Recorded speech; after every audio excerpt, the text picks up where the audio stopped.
So I went all the way down to the trap in ATL. Oh yeah. So I let T.I., you know what I'm saying, to see how they do it. Cause I know how we do it in the hood and the NO. It's street, it's real street. I've been a street nigga my whole life. I was raised in them, yeah. Wild out, flighted for nights and days in them. Nigga, I played in them. I told the kids in them. In 7th grade, I started trying to get paid in them. If you ain't real, you ain't gonna be safe in them. Bitch niggas get jacked and they hoe get raped with them. I done saw niggas get stabbed and shot dead in them. No reppin', I bust my share heads in them. Leave caught niggas down bad and bust lead in them. The streets getting flaky cause not a feds in them. Putting pressure on busters, getting info from them. Niggas telling it all when it's coming and who from them. Damn, that's fucked up. The streets that change. These bitch niggas straight poison in the game. But Jizzle can't change the streets, that's me. I live and die by the street rules cause I'm a G. I'm a street nigga. A street nigga. That's what I've been and that's what I'm gon' be, nigga. I'm a street nigga. A straight street nigga. I was taught if I'm a play like a G, nigga. I'm a street nigga. A street nigga. That's what I've been and that's what I'm gon' be, nigga. I'm a street nigga. A straight street nigga. I was taught if I'm a play like a G. A nigga thorough as they come. Was raised in the gutters in the slum. Known as the number runner son. And the dope man nephew who uncle on the run. The candidate grandbaby hustle for the fun. The yay was sold daily from the dust to the chrome. Like easy in the 80s, nigga stayed in the sun. I swore I'd never run, so I stayed with a gun. I kept my little 380 with the blade to the sun. All I fit with God, play my card, how it come. I'ma stand like a man till it's all said and done. And that's even if they run niggas, cause I know I run with a clique of wild, misguided, underprivileged young niggas. Give a fuck who you is or where you from, nigga. You can get it, we taking over the city. I was raised in the belly of the beast, to say the least. My role model was doing time, so I learned from the streets. I'm a street nigga. A street nigga. That's what I've been and that's what I'm gon' be, nigga. I'm a street nigga. A straight street nigga. I was taught if I'm a play like a G, nigga. I'm a street nigga. A street. Yeah, nigga, yeah. Shit real round here. Yeah, nigga, yeah. Shit real round here. If you want it, you can get it, my nigga. Shit real round here. If you want it, you can get it, my nigga. Shit. Look, if you ain't know, ask somebody, they'll tell you about me. Nothing fake, nothing flawed, nothing bitch about me. I'm a G, I've been running these streets since a youngin', since 14. I've been bugging, slaying heat, ain't nothing. You won't be, say something. You could get it, I ain't tripping. One song, just know you better not let me catch you slipping. Cause whatever we need, I'ma smash ya. Broad daylight around the club, I'ma get at ya. If you let me tip down on the nigga, you chapter, I guarantee you that it's gonna be a closed casket about this. What's understood, don't need to be explained. For the money or the fame, I was a gangster in the game. I ain't lying when I tell you about me and my background, about me and my lifestyle. I ain't never back down, I ain't never froze up, I ain't never turned state, I ain't never missed when I emptied the clip out the K, nigga. However you want it, nigga, you could get it, cause shit real. It's get it how you live. However you want it, nigga, you could get it, cause shit real. It's get it how you live. However you want it, nigga, you could get it, cause shit real. It's get it how you live. However you want it, nigga, you could get it, cause shit real. It's get it how you live. It's never die, do what you did, nothing less. Fuck with the kid, get two to the head, two to the chest. Nigga, I'm the best when it come to the street shit. You got your hands full fucking with me with this beef shit. I be on some all night flight, no sleep shit. Me, my dog, and 2Ks, fuck that pro-leaf shit. We coming with it, 100 rounds drumming with it. You running from it, we running with it. You bitch ass niggas ain't fuck fucking with it, I'm out here. Head first, ready to go head up. Walking with your head down, bound to get your head bust. Hear the feds come, I'm off the scene, off the block. I know the bus move when it get hot. Shut down the shop, open up another on the other side of town. Got and I got pounds. Jizzle was a hustler and a head buster all in one. Don't get it twisted, I do this rap shit for fun, you heard? However you want it, nigga, you could get it, cause shit.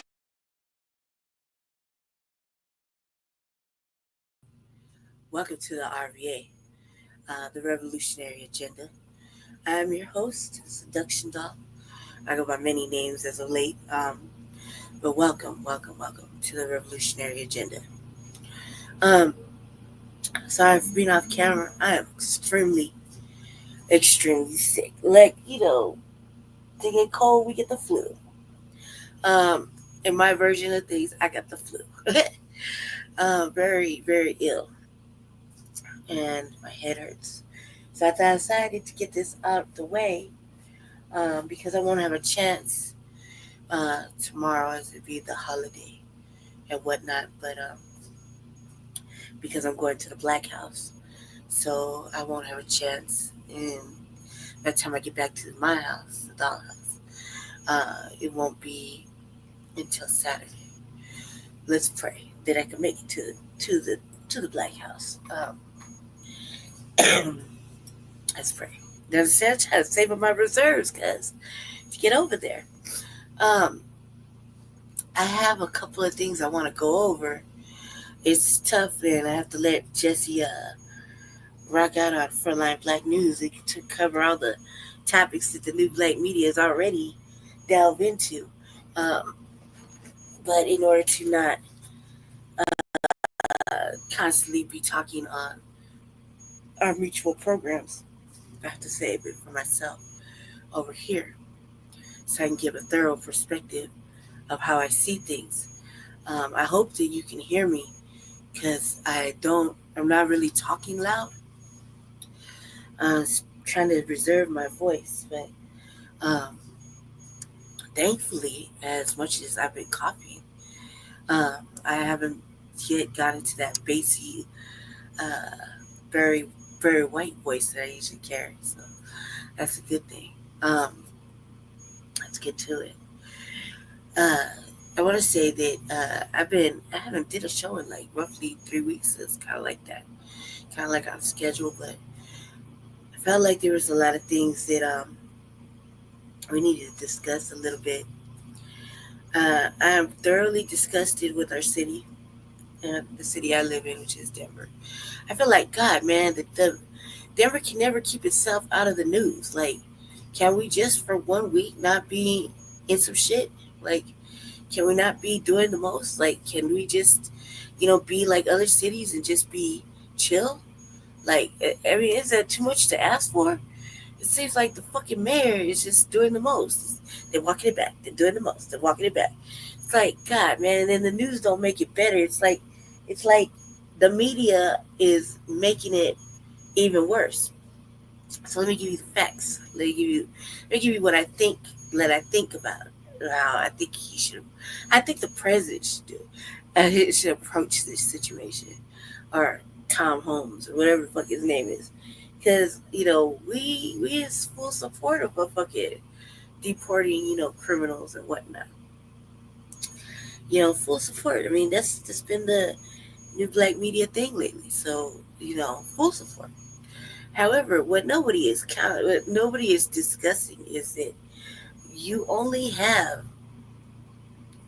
Denver to protect. Denver, you're assumed, assumed motherfucking sanctuary city is only counts for Denver. Now, why I'm laughing is because you didn't factor that all the Denver migrants that you pushed out into Aurora and the surrounding little towns and areas. They are not protected. You can't stand in the way of shit over here. You can't do a motherfucking thing. I'm like literally 15 minutes away. Yeah, you can't do another thing. You can't do a motherfucking thing. Oh, jackasses, why can't you think outside the box? You could protect Denver if you want to, if you're so inclined. You can obstruct that process over there.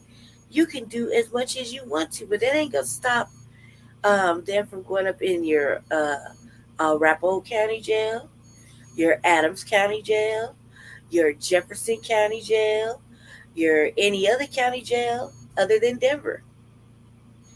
That's just one. That's because that was a topic of discussion too. Two, if you're so worried about it, they could put mass fucking tents and shit up over here in Aurora. If they don't want to, deal with that, where they're gonna put them because you're gonna be obstructing shit, they can make their own little jails and holding areas, like they did before on the the available land here in Aurora, in Jefferson County and Adams County. Those little areas, cuz, are not free of sanctuary. Those are available areas for migrant pickup. Okay, so this is stupid. You can do whatever you want to do in the surrounding areas of Denver if you so inclined. But you keep in mind, Mayor Johnson, that while you had all of them flooding here, you led them out of Denver and you put them in peak range of Aurora, Commerce City. You sent them other places. Just keep that in mind. Don't think we didn't know. I'm telling. They're right here. They're over there. They're right there. So you can only control what you can protect or what you can abide or obstruct in your little delegated sanctuary Denver city.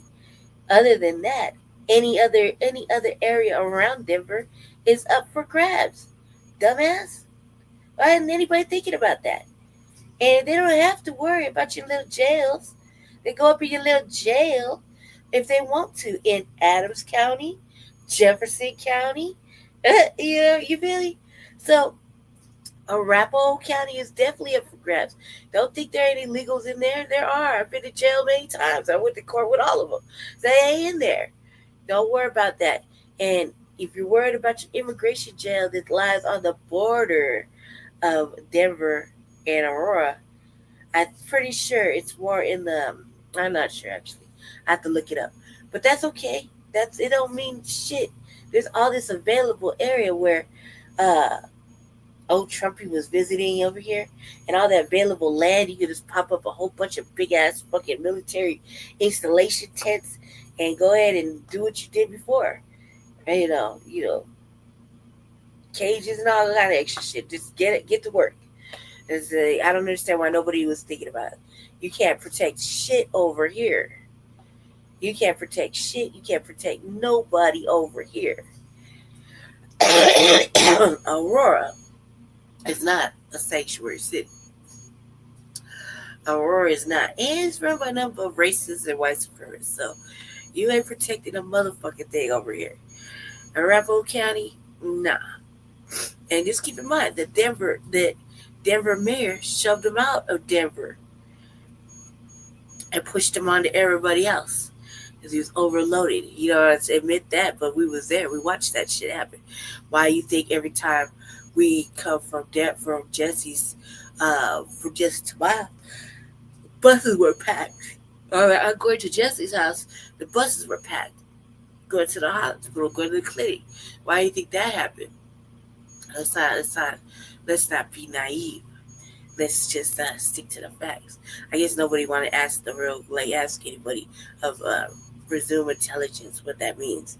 Well, it means is he can only obstruct Denver, and to an extent where his ass is getting tailed, and you're gonna lose all your federal funding. And is that worth it? Is it really worth it? You're gonna fuck everybody because you're making horrible mistakes. And this is good for me. This is like beautiful for me because when you come up for re-election, it's gonna be like, ooh, choices. You know what I mean? You did a whole white boy swoop in before, and you can do a white boy swoop out. Yes, I'm laughing at your discomfort that you're about to be in. It is so serious. I want to just say that. I want to just get that out of my system. Um, I tried to find something funny, and I think I did. I think I want to start off with something funny, a couple of funny things because, um, you know, it's it's it's it's it's heavy. It's heavy. Um, Thank you. There's certain things I want to say that we kind of went over, that Jesse went over. Um,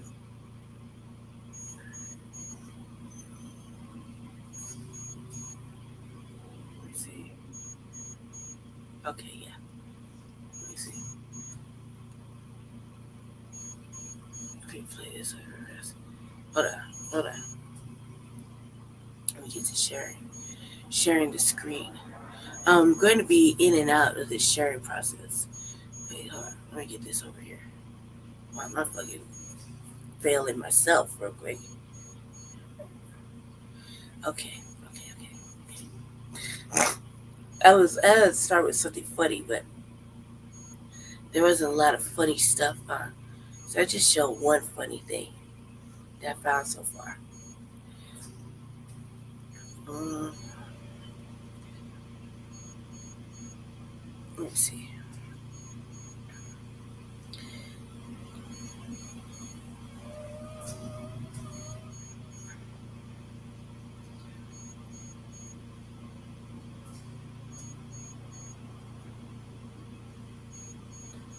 Um,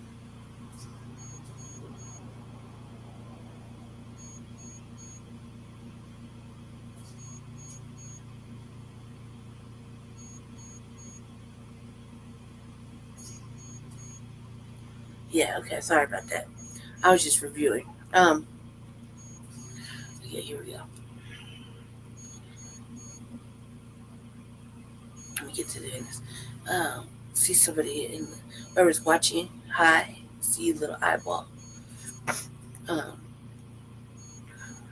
Let me get to sharing this to the screen here, right there.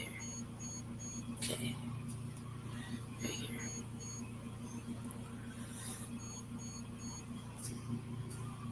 I thought this was funny as hell. Yeah, son. RP Purchase, man. She was the best block cat that a nigga could ever have. Well, we should listen. When we see, listen to me, bro. Listen, yo. She really be on shit. She watches She really on shit, yo. When we see her running up the alley, that mean the knot is coming through that bitch, like bro. the knock is becoming. She showing like, yeah, she say meow before she run off and all that. I ain't really fuck with bitches like that, Still it. Still it. Fridays here. Don't miss out on exclusive deals and book your dream getaway to the best sunset destination. Oh my god. Head to BuyIndica.com now and enjoy the best time of the year. Hey there. Oh my god. That was a whole giant F up right there. Hold on 1 second. Hold on. I don't know what happened, but I did that. That was all on me. That was all on me. Um, as a whole giant screw up. Okay. We'll go back. We'll go back to try to find something funny here shortly. Um, while I get that together. Let's see what TD Media Group is talking about.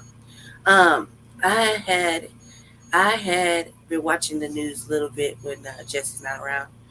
I see Cedric. I see you. Thank you for joining me. I don't know how you found it, but good looking out. And thank you for joining me. At least being up here watching this shit. That's good. That's a real. All right. Let's see. Over here. Okay. Go right there. Share. Go right here. I gotta find my cue. So I just kind of kicked myself out of my own shit. So Okay, what's going on, everybody? We are here. We are live. I want to thank you all for joining me today. If you can see and hear me clearly, yeah. please drop a one in the live chat, and then we can get today's show started. And as I'm waiting for the ones to come into the live chat, if you haven't already, as usual, please make sure you hit the like button because that's the most important thing you do for me on this channel. What that does, that helps make sure that those who are subscribed to the channel will get their notifications, and it also helps to push this video through the YouTube algorithm as well. Secondly, if you're new to the channel, or maybe you've been ghost watching this channel for quite some time now, please, you're watching my videos, but you're not subscribed, hit the subscribe button as well as the bell notification next to the subscribe button so you'll be notified whenever I release a new video. And lastly, please make sure you share this video out on your social media platforms as well.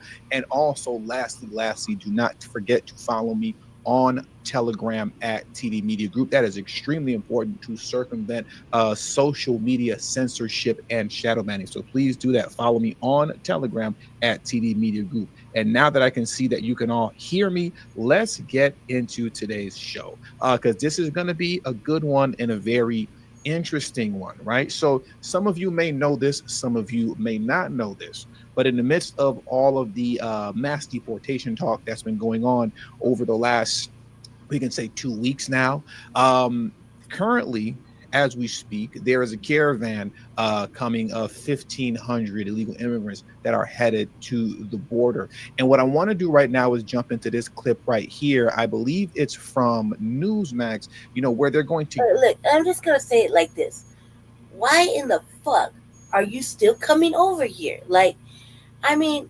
surely the news has came down the pipeline of migration of 8,000 motherfuckers that Trump is the president. Like, he is the president. He has no love for nothing. He will throw you out this bitch. Like, what are you thinking about? Like, that's what I don't understand. I've been sitting here watching it. I gotta get myself under this blanket. Hold on a second. I have to chill. I've been watching it, and I'm like, y'all are stupid. Y'all are fucking stupid. You're walking all this shit for what? Turn around and walk the fuck back. Or stop in one of those other countries. Like, maybe they'll let you stay over there. Like, what the fuck is wrong with you?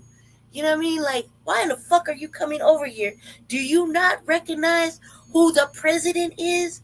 Mr. Mass Deportation for a whole motherfucking year. He was like, I will get you out. Like, are you not paying attention? What is wrong with your listening skills? Do you need it told in your own motherfucking language? I'll tell you in your motherfucking language, right? I speak 5. Mira. El trumpet es el presidente. No hay razón por usted a venir. Entonces, mueve tu culo atrás a tu propio lugar, a tu propio estado. Porque, y si vengan aquí, él va a mandarte atrás a tu propio estado. Simple, punto, ya. Is that what you want? You need it told in your own motherfucking language? Fine. I speak 5 of them. I'm sure one of those could be, add a little dialect here and there. That's what it is. Old Trumpy is, that's what I said, old Trumpy is the motherfucking president. He don't give no fucks. I say he don't give no fucks. That sounds better when I said he didn't give no fucks. He said he don't care. He don't care.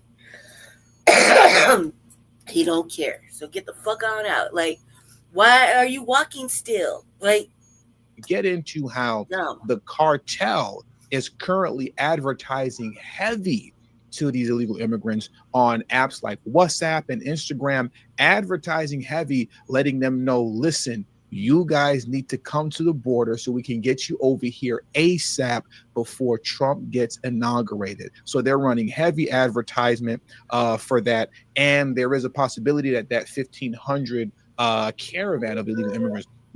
Hold on a second. I'm sorry, Felly. I gotta hear that one more again. So please do that. Follow me on Telegram at TD Media Group. And now that I can see that you can all hear me, let's get into today's show because this is going to be a good one and a very interesting one, right? So some of you may know this, some of you may not know this, but in the midst of all of the mass deportation talk that's been going on over the last, we can say, 2 weeks now, currently, as we speak, there is a caravan coming of 1,500 illegal immigrants that are headed to the border. And what I want to do right now is jump into this clip right here. I believe it's from Newsmax, where they're going to get into how the cartel is currently advertising heavy to these illegal immigrants on apps like WhatsApp and Instagram, advertising heavy, letting them know, listen, you guys need to come to the border so we can get you over here ASAP before Trump gets inaugurated. So they're running heavy advertisement for that. And there is a possibility that 1,500 caravan of illegal immigrants may actually grow and get bigger by the time it gets to the border. So let's jump into this clip right here. Well, it's good to be with you. And look, when it comes to this southwest border, we are not out of the woods yet. And the reason for that is this caravan. Now, the one making its way north right now with about 1,500 people, usually I tell you, don't worry about these caravans, because when they hit that northern border, they get broken up by the cartels. And they do that for a reason, for smuggling operations. But this time it's different. And the reason it's different is because the U.S. government has been working with the Mexican government since December of last year to hold the line, leveraging the Mexican government to do their bidding. I'm gonna go on mute for 1 second, family. So, stay with me. Going on mute.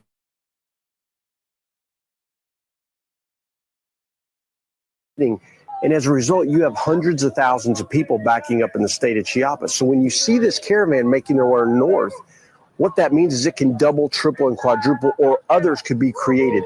We're in a place we've never been before because of what the U.S. government under the Biden-Harris administration has done.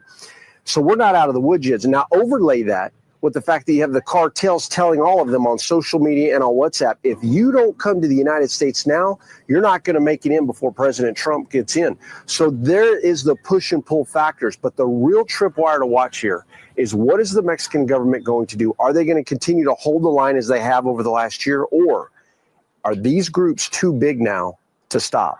We're going to find out. But the major tripwire to watch, guys, is what the Mexican government does next. So now currently, the Mexican government, or I should say the president of Mexico, her name is Claudia Sheinbaum, if I'm saying her last name right, Claudia Sheinbaum. As we speak right now, she has announced that her borders are on lock and key for the moment, right? As far as the southern border is concerned, with new caravans coming through Mexico, coming from Central and South America. So that's a good.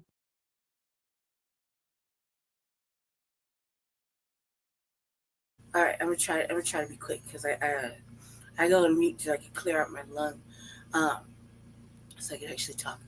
All right, check it out. We already did a little something on I already did a little something on old Claudia Sheinbaum. She's from the United States. She's not a Mexican born, so she's from the United States, kind of like like from the Bay Area, I believe, something like that. She's like some sort of Jewish, whatever. I don't know. I can't remember exactly. But she's managed to get herself elected president after everybody in her election was damn near murdered. So that's typical of what goes on in Mexico. The cartels and shit. They just they answer to somebody, right? So I'm saying it like this. So, everybody's kind of when I say everybody, I mean these other world leaders in other countries. They kind of like they kind of buck the system with Trump, right? They kind of like, man, fuck what he's talking about. Like, he'll be like, they're getting tariffs. They're like, nah, like, they gotta just buck what he's talking about. They buck back. They like argue back. There's always some shit talking going back and forth, right? But she's the only one that seems like, oh no, I can't afford this. Like, I don't know what it is, but I had kind of expected her to be the most disrespectful for some reason. I don't know why I expected it. I expected her to be like, who do you think you are? Like, yeah, right. I'll just do whatever I want, kind of shit. But it seems to be like she's just she don't want whatever threat he issued to happen. I seen that a couple of weeks back when he was talking about Mexico. because keep in mind the first Trump I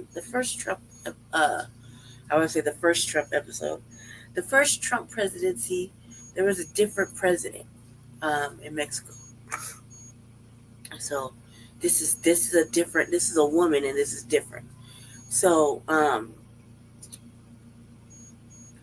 we're going to see. I was like, man, she's complying early, like for real. I kind of expected her to get a little pushback, but let's be thankful. That means she gonna hold them there, in place. Like you shouldn't be like. I don't know. I would handle this.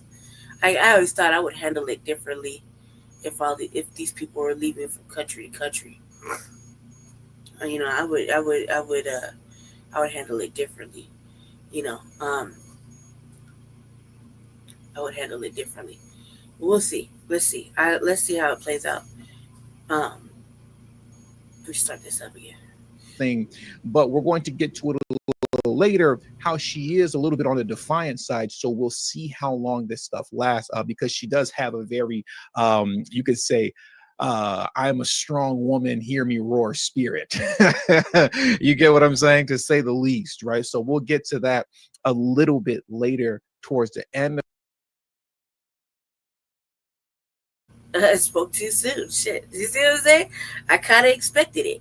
Spoke too soon. I should just let the video play out, right? All right. Well, let's get back into it. I'll be right back off mute.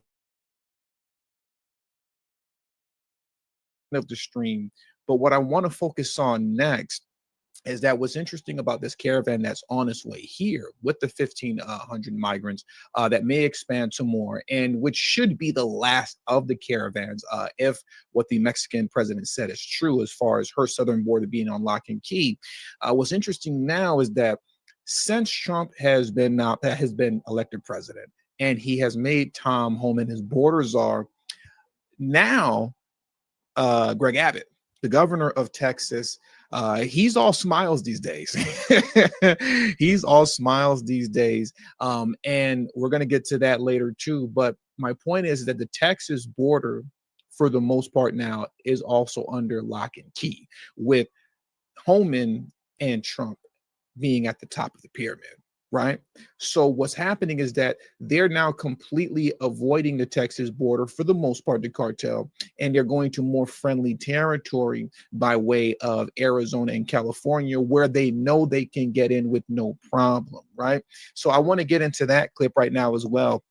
This is a clip that comes from Real America Voices. And a lot of you guys know the guy that's getting ready to come up on the screen right now. His name is Oscar Ramirez, who also goes by the name Oscar Blue. I want to let him get into what's going on the other side of the border, because that's going to leak into some conversations that we need to have concerning the governor of Arizona, as well as the mayor of Tucson. So let's get into this video clip right now.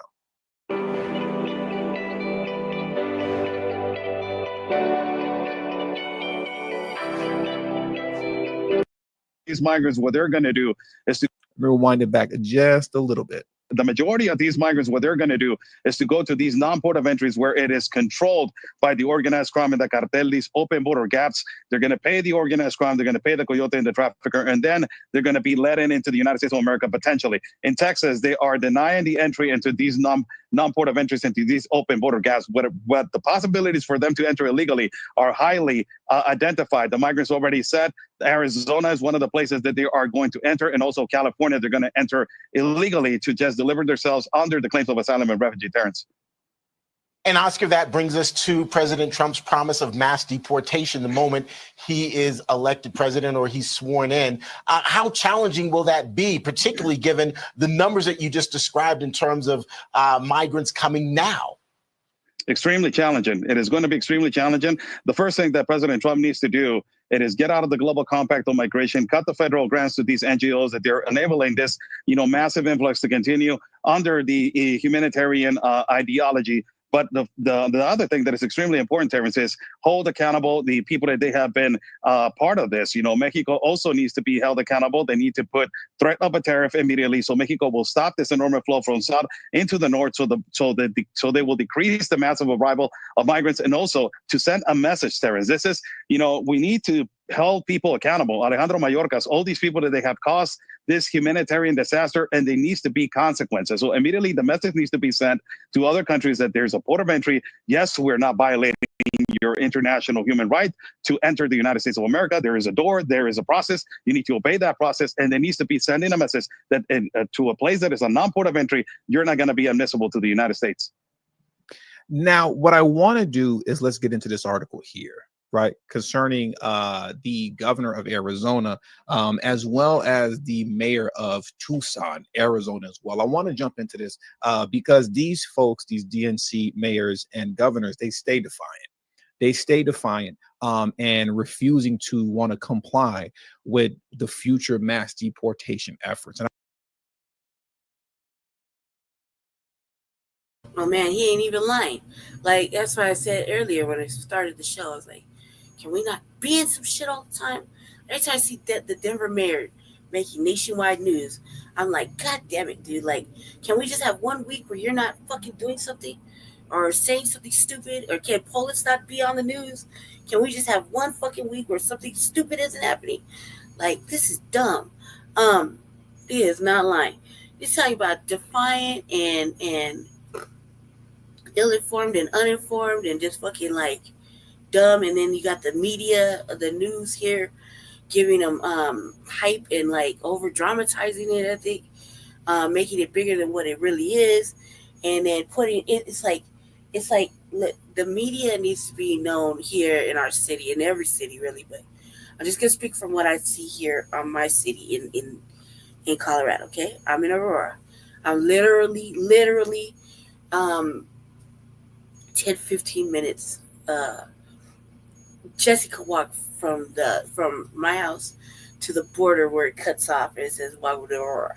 Okay, literally in 15 minutes.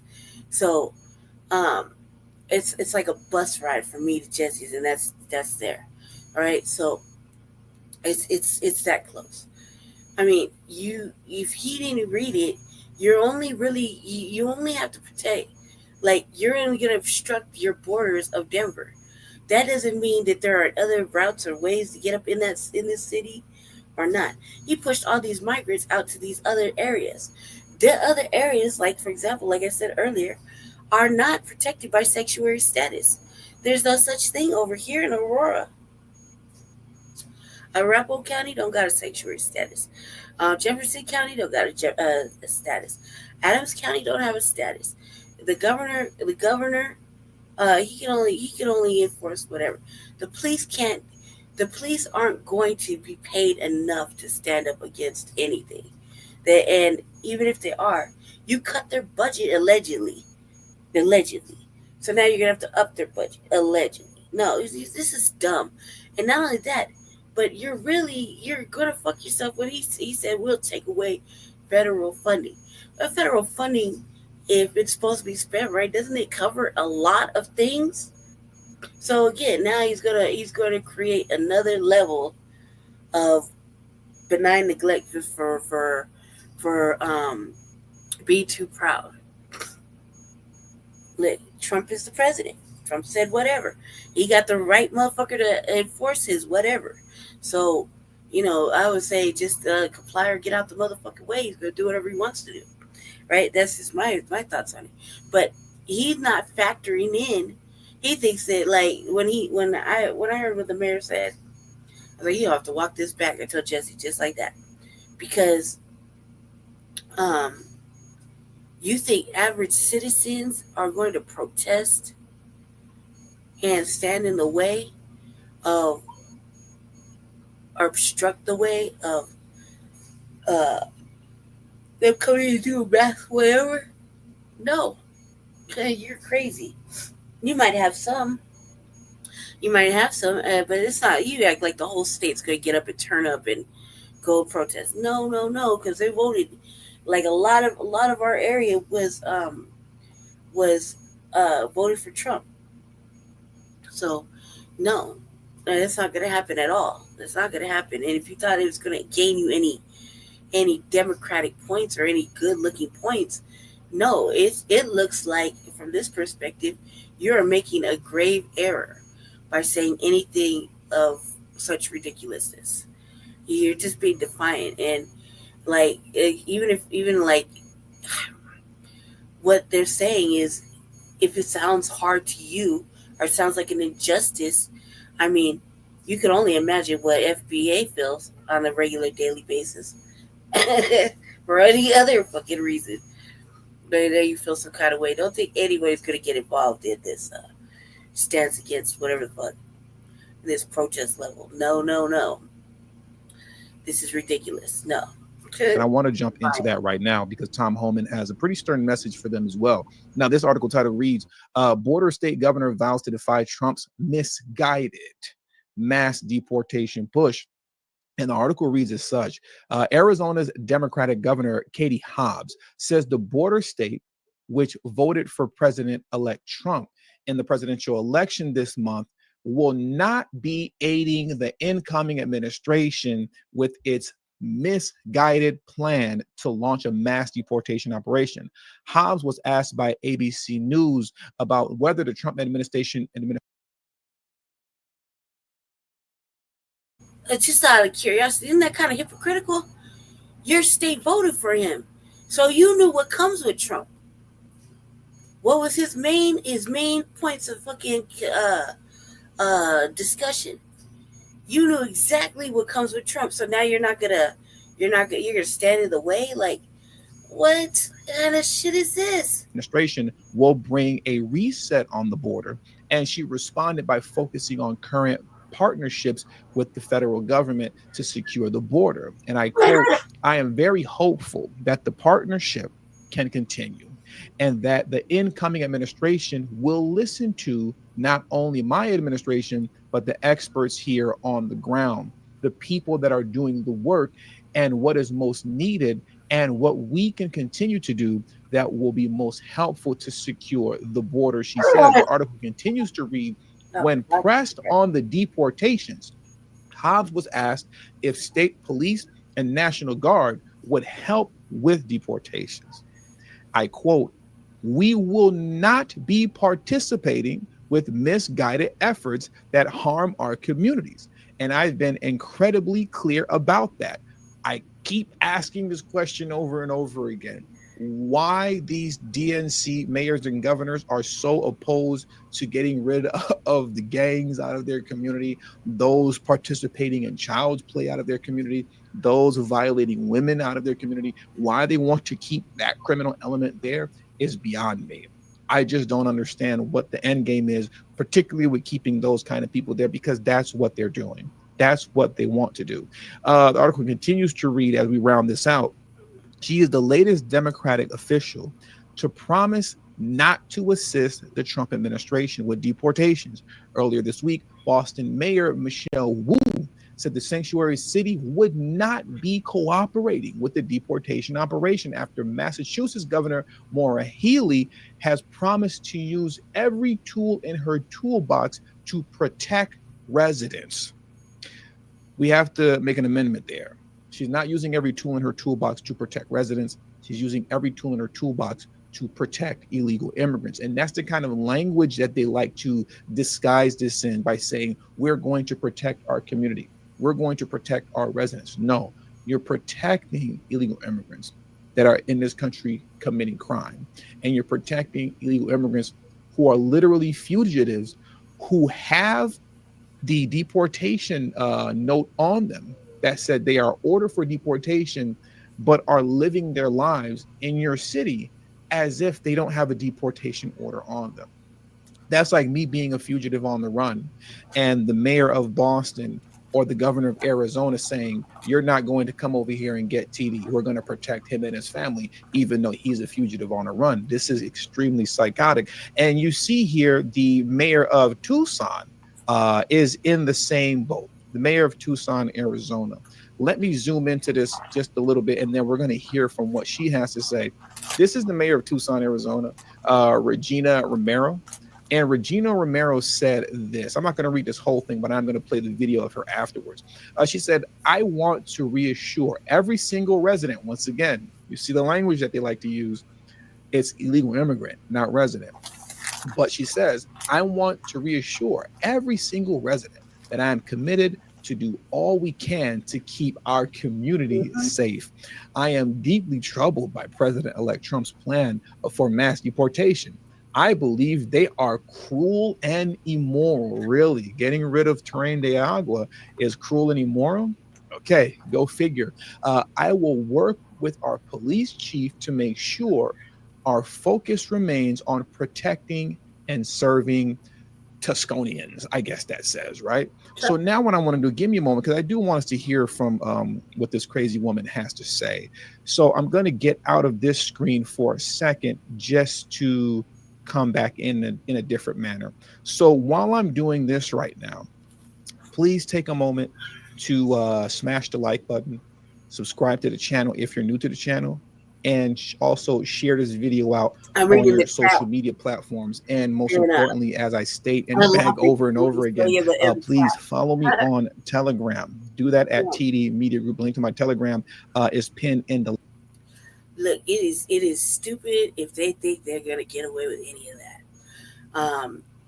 And I'm kind of gonna skim through the rest of this, right, to see if I get to the. Yeah, we skip through it.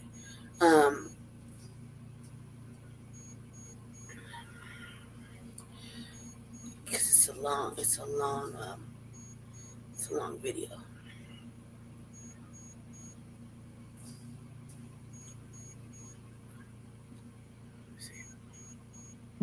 Draws from SB 1070, the Show Me Your Papers law.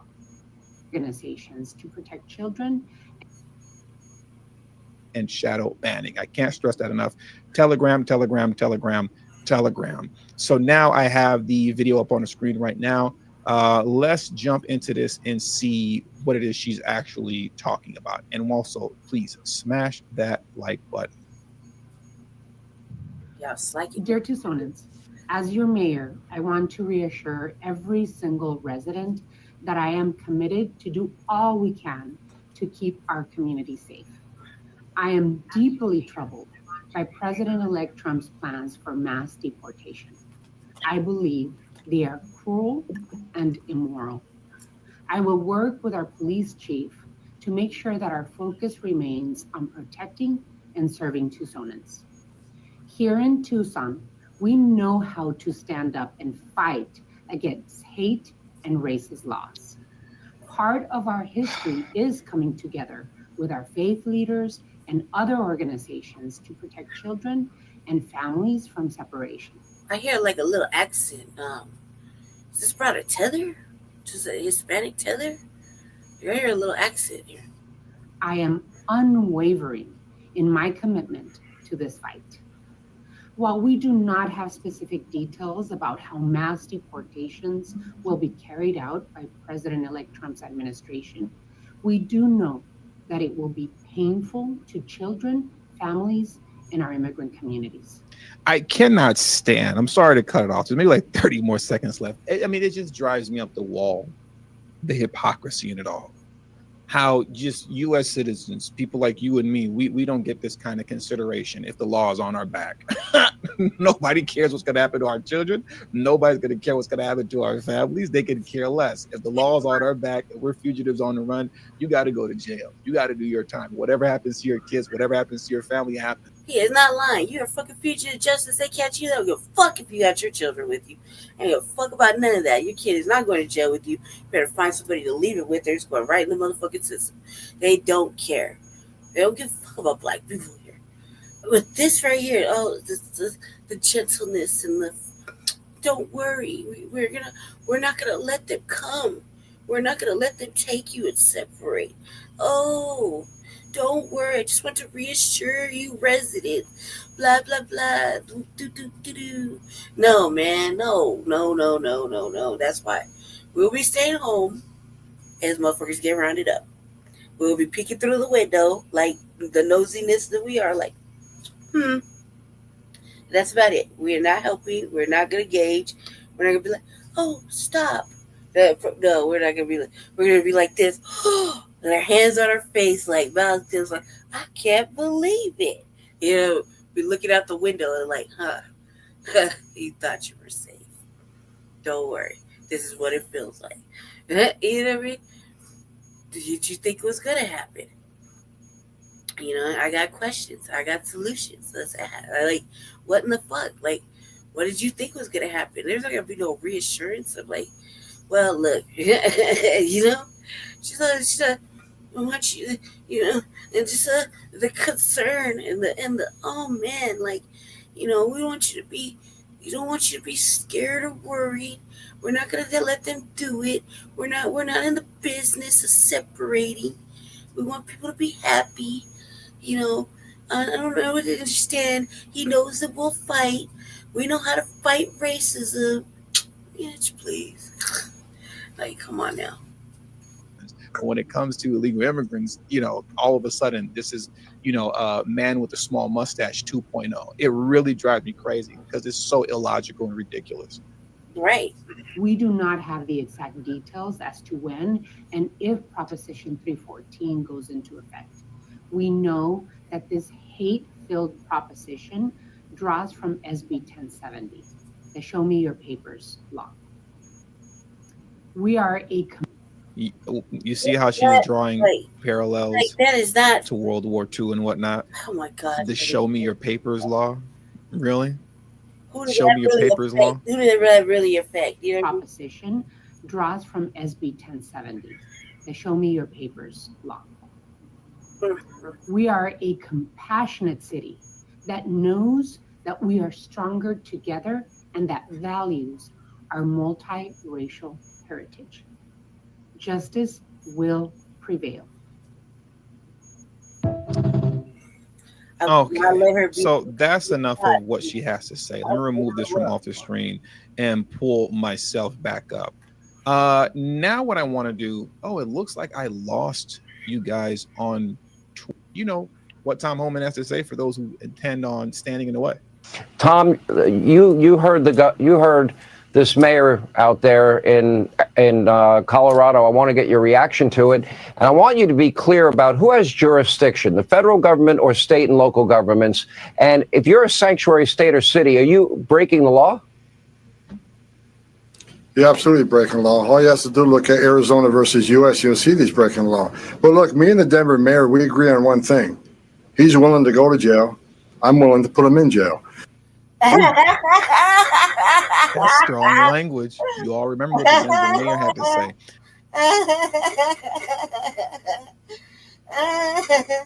Oh God! Wow!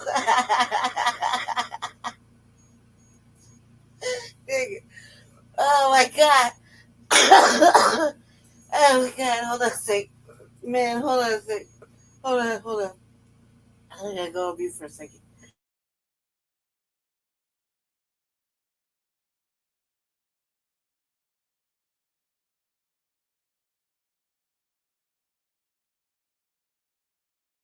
Oh my God, that was great. Let me rewind that for you. Oh man, I might have to hear it twice. I figure out how to cut that up. Oh my God, that was hilarious. Oh man. You know what Tom Homan has to say for those who intend on standing in the way. Tom, you heard this mayor out there in Colorado. I want to get your reaction to it, and I want you to be clear about who has jurisdiction: the federal government or state and local governments. And if you're a sanctuary state or city, are you breaking the law? You're absolutely breaking the law. All you have to do is look at Arizona versus U.S. You'll see these breaking the law. But look, me and the Denver mayor, we agree on one thing. He's willing to go to jail. I'm willing to put him in jail.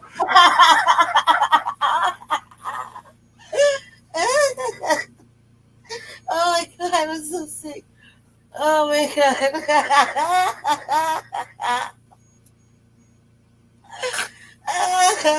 Oh shit. Oh my God.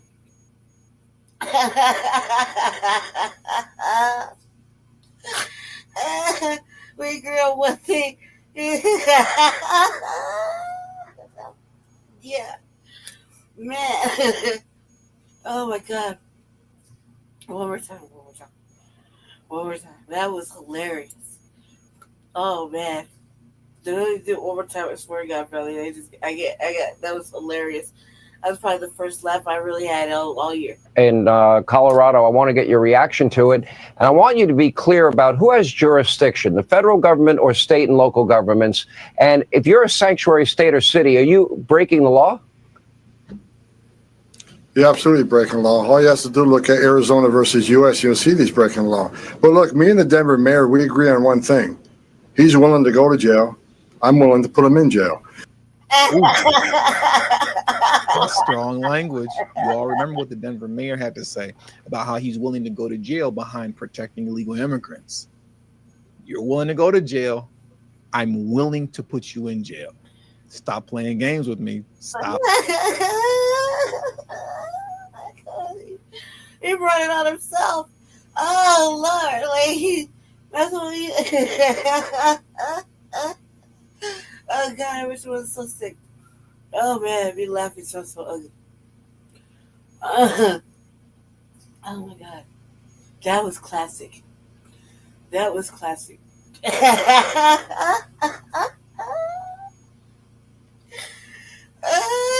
look here, I don't give a fuck who you are, cause you're going to jail. You said you're willing to go to jail. I'm willing to put you in jail. We don't have to talk about it no more. Yeah, and I'll take your funding away. You're fucking with me. Oh my God. Oh my God. That motherfucking Tom Homan is a funny motherfucker. I think that's the only motherfucker so far I approve of this cabinet. He is hilarious, man. He's like, and he look at his face. He's not saying it to be funny. He's so fucking serious. Look at everybody laughing. Like the dude next to him was like, shit, I can't believe you just said that. Out playing games. I'll run that back one more time. Please do. Breaking law. All you have to do is look at Arizona versus U.S. You'll see these breaking law. But look, me and the Denver mayor, we agree on one thing. He's willing to go to jail. I'm willing to put him in jail. Because there's a statute. It's Title 8 United States Code 1324 III. And what it says is, it's a felony if you knowingly harbor and conceal illegal alien from immigration authorities. It's also a felony to impede a federal law enforcement officer. So if we don't want to help, that's fine. He can get the hell out of the way. But we're going to go do the job. President Trump has a mandate for American people. We got to secure this country. We got to save American lives. And I find it shocking that any mayor of a city would say, President Trump's been clear, we want to concentrate on public safety threats and national security threats. I find it hard to believe that any mayor or governor would say they don't want public safety threats removed from their neighborhoods. I mean, I don't know what the hell is going on in Denver, but we're going to go and we're going to fix it. If he don't want to fix it, if he don't want to protect his communities, President Trump and ICE will. Now, here's the good thing, right, that's going on now. In the midst of all these folks standing in a way, this coalition, this resistance front that has formed, right, to stand in the way of Homan and Trump. Some good news is this, and let me pull this article back up on the screen now, is that as it pertains to the morale, right, as it pertains to the morale of Border Patrol, their spirits are up very, very high, where it was once extremely low and borderline at the state of depression, right? Borderline depressed. I want to jump into this article here. It's titled Border Patrol Morale Soaring Ahead of Trump's Return to Power. Let's jump into this right now. And please hit the like button if you haven't already. And thank you to everybody who's showing support on the channel via Super Chat. I genuinely and deeply appreciate the support you all have shown me. And I will get to everyone's comments at the end of the stream. So it reads, rank and file within various agencies of the Department of Homeland Security are excited at the prospect of no longer serving under Secretary Alejandro Mayorkas and the Biden regime, and Biden-Harris regime, which has overseen a historic invasion of the U.S. over the past year. Fox News correspondent Bill Mulligan shared some of the message he has been receiving in days since Donald Trump was reelected president and Tom Homan was named incoming border czar. And I quote, "It's a total 180. Troops are finally feeling like the sun is coming out after a very long storm." The Harris-Biden administration has brought the Border Patrol to the brink of depression. Okay? Let's hear that one more time. What we're trying to do, especially for interior enforcement. Let me be clear. There is going to be a mass deportation because we just finished a mass illegal immigration crisis on the border, where anybody can look at 9 out of 10 people claim asylum at the border will end up with an order removal. So you can't ask for the right to claim asylum, the right to see a judge, the right to due process, and we give you that due process, and at the end of that due process, a federal judge orders you removed, we have to remove them. Because if we don't, shut down immigration court. Those orders don't mean anything anymore. Take you guys off the border because there's no consequences. So you can't demand due process and the right to claim asylum and not obey the court order. That is why there needs to be a mass deportation. We have a mass number of people, millions of people who will get a final order and be ordered removed. If we don't do it, what is the option? Let them stay? Because if you let them stay, you'll never fix the border. You're going to send a message to the rest of the world. Enter the country legally, which is a crime. Ignore a court order. You never have to go home. We're telling the whole world it's okay to enter this country legally. You never got to go home. Now, one thing, just to briefly interrupt, because kind of technically I have to a degree, is that outside of the fact that the mass deportation in the beginning is going to focus heavily on the criminal element, right, of the illegal immigrant population, Holman has stressed multiple times over, even though I haven't played those clips, he stressed multiple times over, even though their priority, and we're starting there, don't think that you're not going to get deported also. If you're hiding out here with the deportation order that's actually on you because you went to your asylum seeking case, right? You went to your court date and the judge found your asylum claim fraudulent and ordered you for deportation. He stayed over and over again. If you chose to start a family and do all that foolish stuff, knowing that you were a fugitive on the run because the deportation order is on you officially, then that's on you. That's on you. I mean, all those tears that you might have, hey, you know, my family, hey man, that's Tom Holman. Such is life. Like, such is life. Like, you know, these are rules, right? So even if it looks like I'm the asshole, I'm saying it, right? I'm fucking a real villain.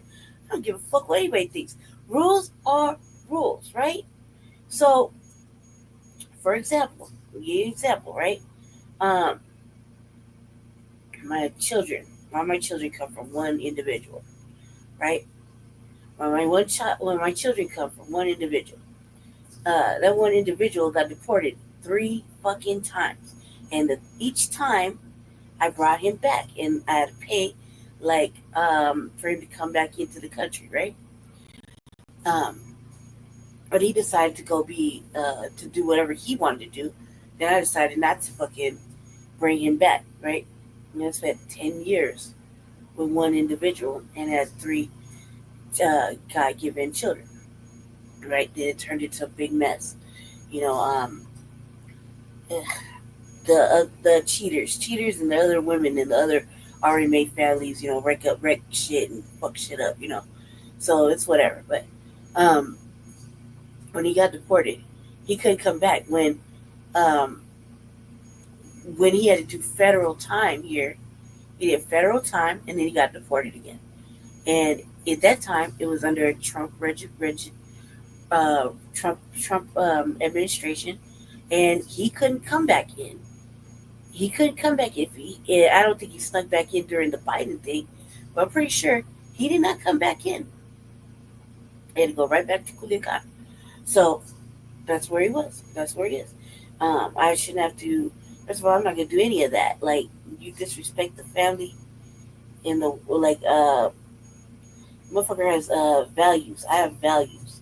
So if you disrespect the family in any sense of the word, there's no help. You know what I mean? So, there's no help when you disrespect your own family, your own children.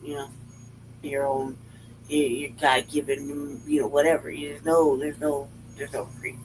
So I kind of like it when when the Trump administration was there, because then he couldn't come back in, which meant that I didn't have to um, be weighed down with the drama, you know.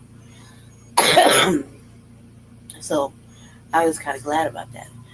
There's rules, though. You come in and you follow the rules of being here. You follow the rules of how to stay in the country legally. Then it shouldn't have to take fucking 10 goddamn years. I've watched it take like a long fucking time. It shouldn't have to take that long. However, there should be some guidelines. Like what this administration, the Biden Harris administration did, is was trying to pull a fast one. Try to get everything over, to get them kind of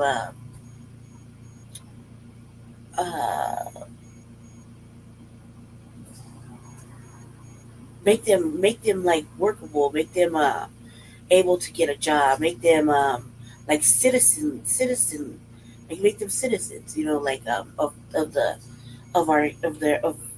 the United States. You know what I mean? Like kind of, I don't know, I can't think of the word right now. They try to make it go fast, like we got this. They're trying to hit us with the heartstrings. The Democrats are trying to hit us with the heartstrings, like they just want to work. You know, they just want to. And they have the little interviews with the women, and then everybody feels some kind of way when they see women and children outside, panhandling. Like I can't see. Like I feel like I'm gonna say some real asshole shit. I don't think you should have your child on the corner panhandling with you. You know what I mean? I really don't. I really think that's a bad look. But that's neither here nor there.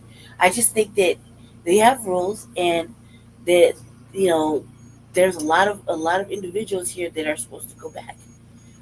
They have court orders to go back, and there's a lot of individuals that have committed crimes that are just freely out there. There's a lot, like thousands. So what they're doing is basically following the rules. Standing in the way of it would be unproductive. Stated before, the family can get deported together if that's what you'd like to do. He did say that, did he? I always like got these amazing one-liners. He's like, they could go too. Oh man, he's hilarious sometimes. But you did it to yourself. You're right. That's just a fact.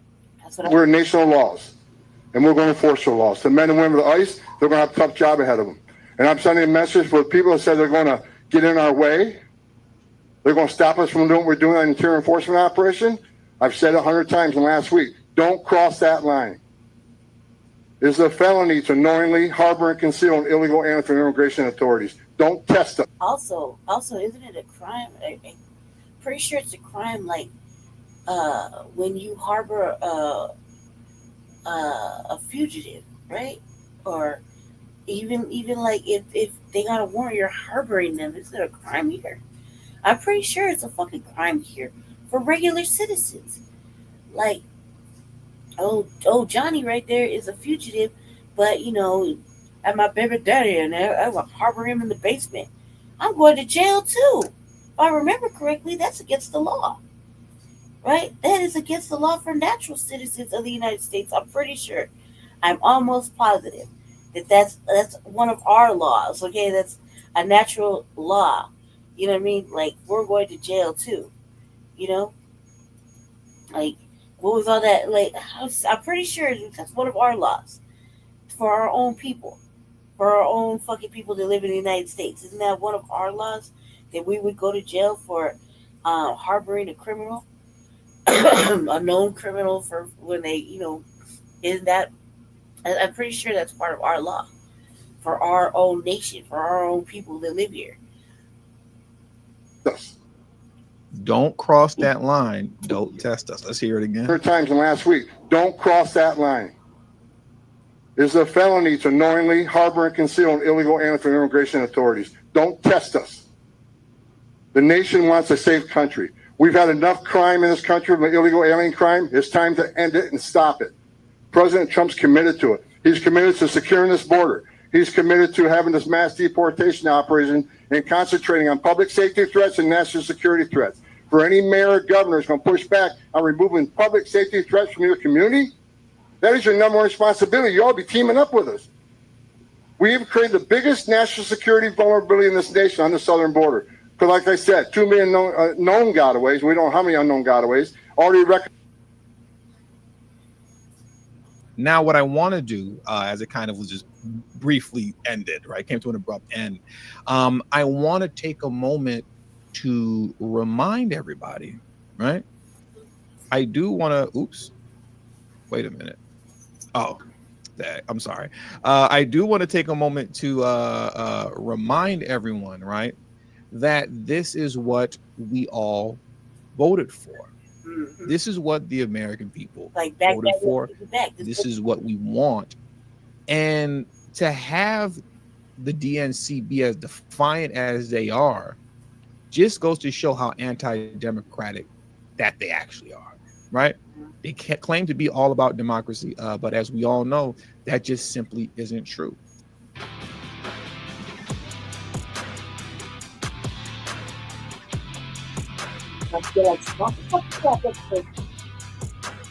Because they're actually standing in the way of democracy by making it a point to be as defiant as they are with these governors and mayors, so much so to the point to where Tom Homan rightly, as he addressed the Denver mayor directly, he said, listen, man, if you want to go to jail, you can do that. If you want to stand in the way and risk being put in jail, I'll be happy to throw you in jail. Don't get in the way. Feel however you want to feel, but don't get in the way. And that's exactly what they are just so insistent on doing. I want to go through some of these numbers here from this article. It reads, polls show growing support for migration enforcement. Yeah, I mean, that's just natural. Like, at this point, you're stuck right there. It's not a bad thing. Like, go ahead and get them up out of here. You know what I mean? Like, for real. Like, go ahead and do that. You're not really causing any kind of disdain or discomfort. You know what I mean? So go ahead and do that. Like, for real. Go ahead. Let's see. Okay. All right. Now you're going real quick. It's not like it's really. I mean, the thing that there's going to be consequences that are downfall for us, like some of this funding or whatever. But I think that we'll be all right. I mean, in regards, like, I mean, we should just plan to be all right, you know, not because they're going to make it better, but just because we're focused on what we're focused on. The Trump administration wants to crack down on people here illegally, but certain cities don't want to allow it. What happens? Well, it certainly appears poised to happen, at least in the city of Denver. President-elect Trump has vowed to deport millions of illegal immigrants around the country starting on day one. The Republican platform promises to launch the largest deportation operation in the history of our country. The fact is, and I'll say it now, you have to get them the hell out. You have to get them out. I'm sorry. It also seems Trump, as commander-in-chief, would be willing to send the military into some of these sanctuary cities, such as Denver, to enforce the mass deportation initiative. But the Democratic mayor of Denver, Mike Johnston, says they can't do it and that he'll fight back. If we take him at his word that the plan is to use the U.S. military and to deploy them into cities to round people up, we think that is illegal and immoral, and it's un-American, and we would do everything we can to resist it. In an earlier interview, Johnson went so far as to suggest using Denver's police force to stop federal forces, whether it's National Guard, ICE, whatever, entering Denver. He's since walked back those comments. But what power does he have? Donald Trump has threatened to defund Denver and other uncooperative cities, which could strip Denver of millions of dollars. Look. This is what I be talking about. I be like, man, Denver, just stay out of the fucking shit. Can we just stay out of the fucking way? Why do we always gotta be in some shit? That's always what we say that. And here we go.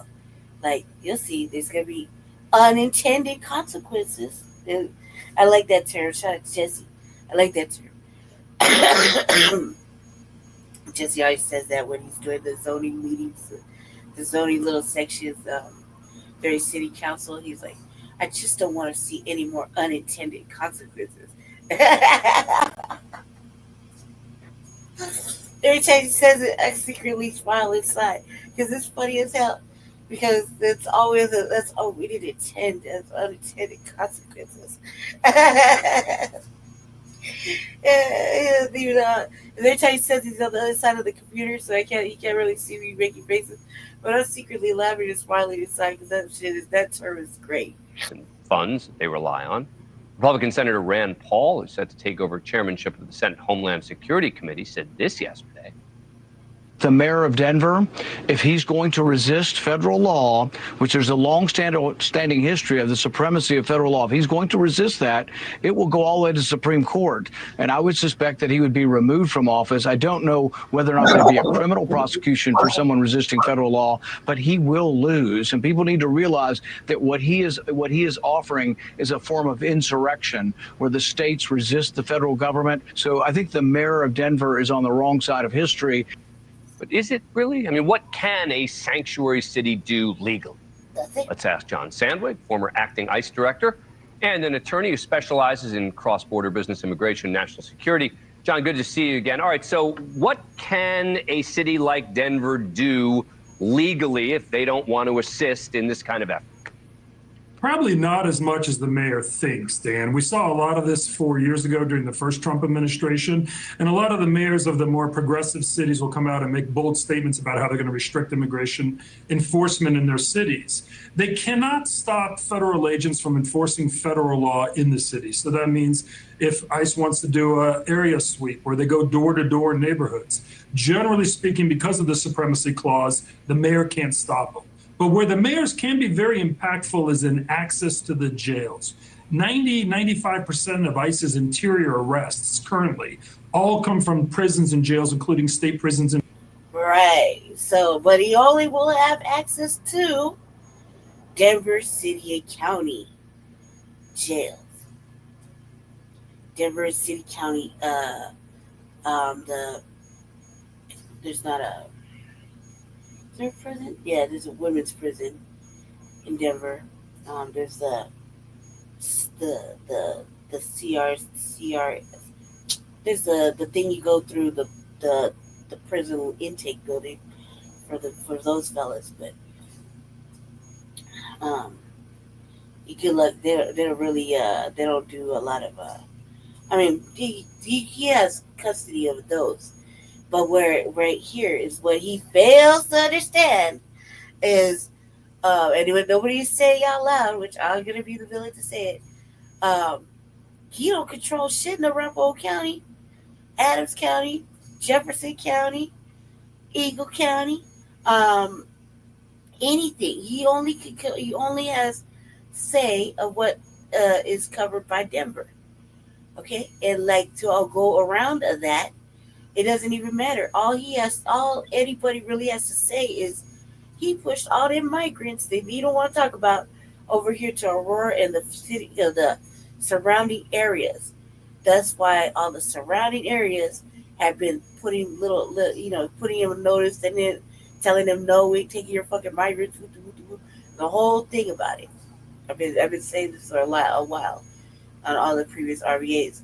So he only has, if he wants to initiate that kind of control, he only has that in the actual, I think the actual immigration jail is in Denver. I gotta look it up.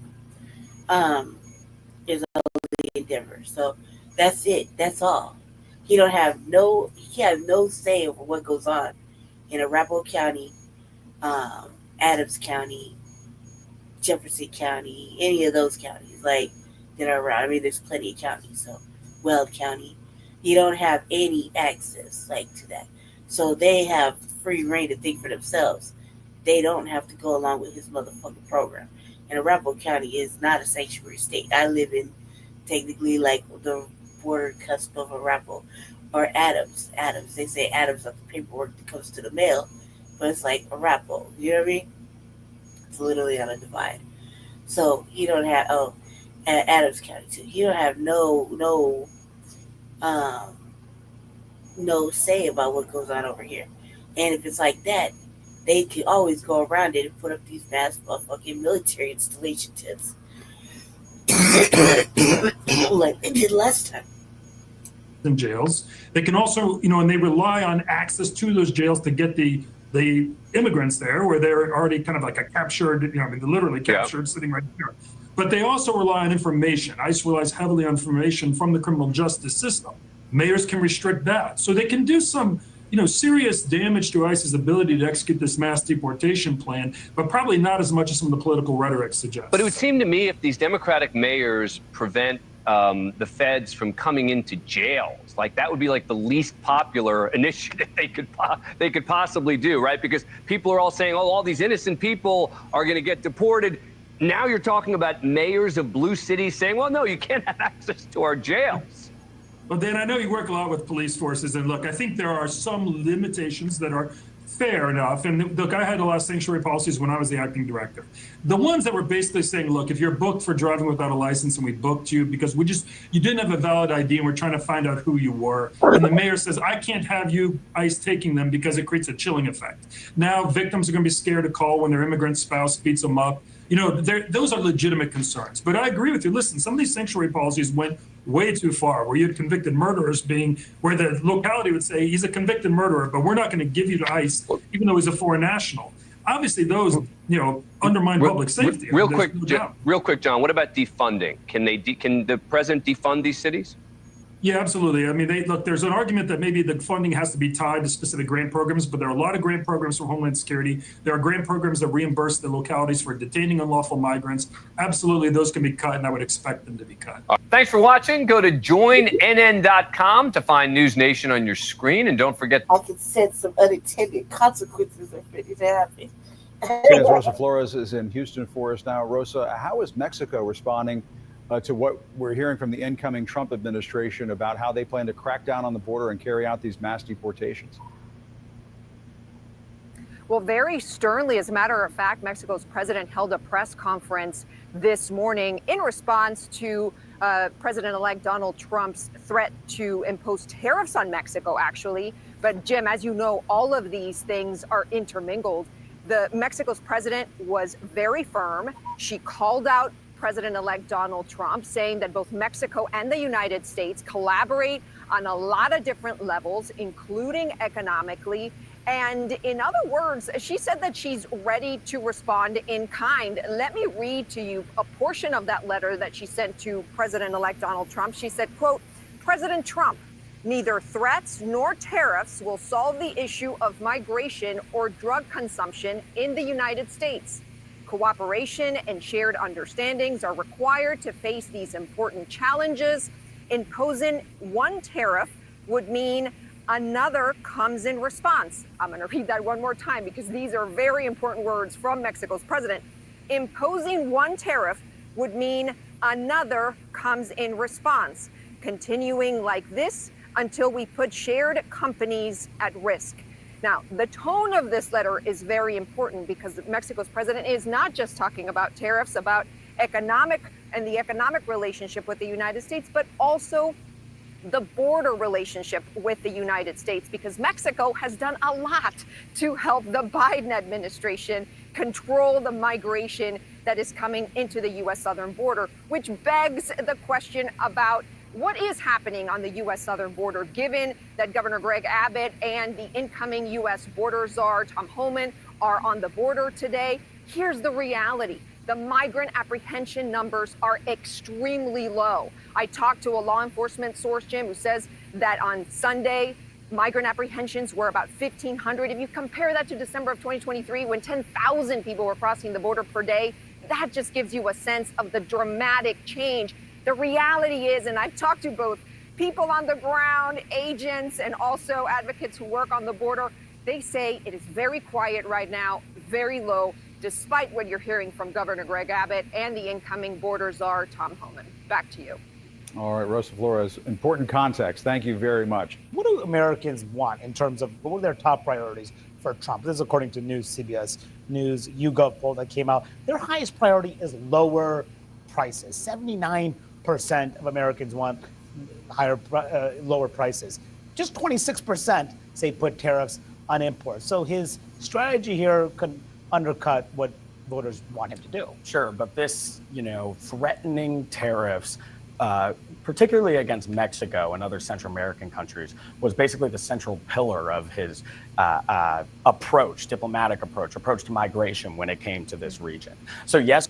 I want to say this. I've always said that we need Mexico in order to keep, well, we don't need it, but in order to keep the people here in America drug-filled, violent-filled, acting out, Mexico has to be right there. There goes Mexico, there goes China, things like that, in order to keep the people on drugs and fucking with weapons and keep all this crime happening and all this stuff happens, right? All these federal funded new programs and things like that. All this comes from the country being, like I want to say, sick, right? Well, you can't keep the country sick if you get the country well. And that means that there's no more funding. There's no more monies that they could be exploited. I've always said that. So this is like, her saying, hey, look, your people need drugs. That's why I like, oh God, let me go back to it. Let me go back to what she said. She said something crazy. Hold on. Put shared companies at risk. Sure. Tariff would mean another cooperation and shared understandings are required to face these important cooperation of President Trump. Neither threats nor tariffs will solve the issue of migration or drug consumption in the See? Migration or drug consumption in the United States. Meaning, like, that's how I took it. Man, look, I can't keep funneling these drugs to your fucking country if you keep fucking you're trying to clean this up. You know what I mean? Like,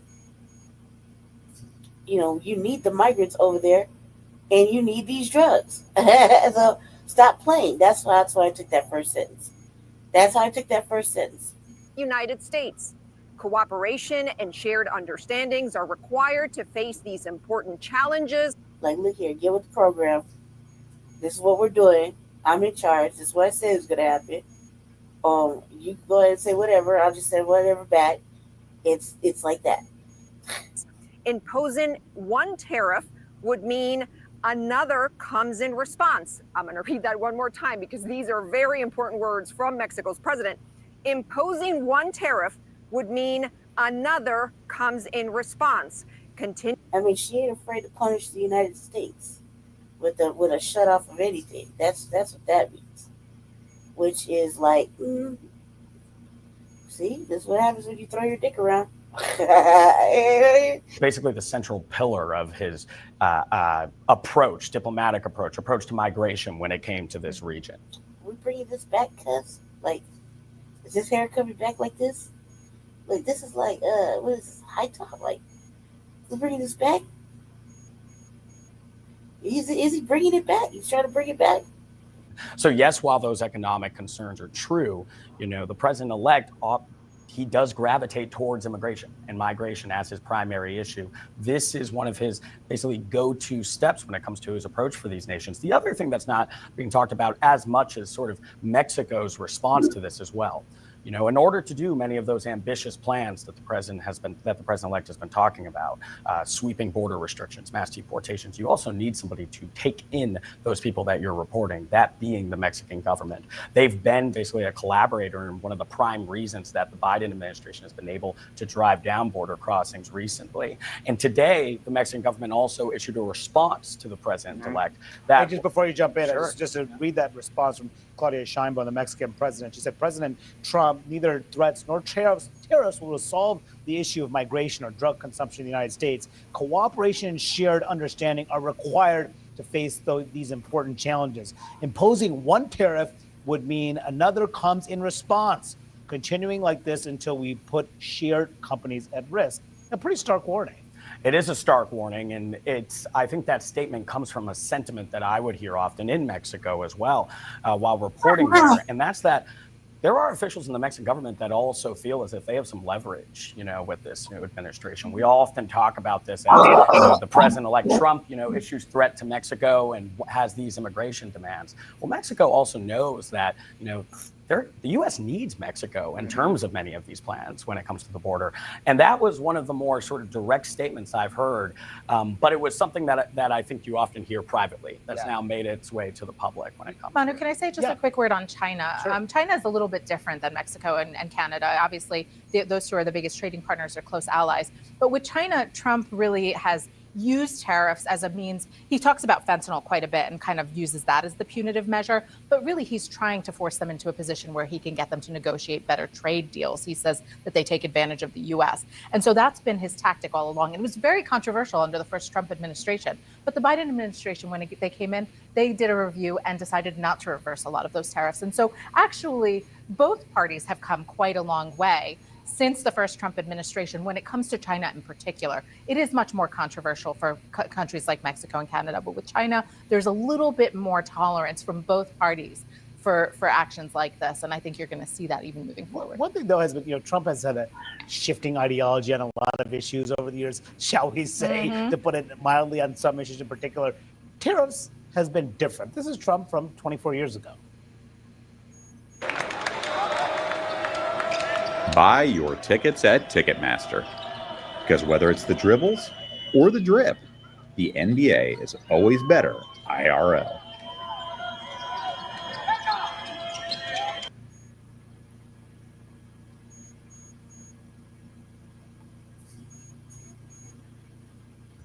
Hi.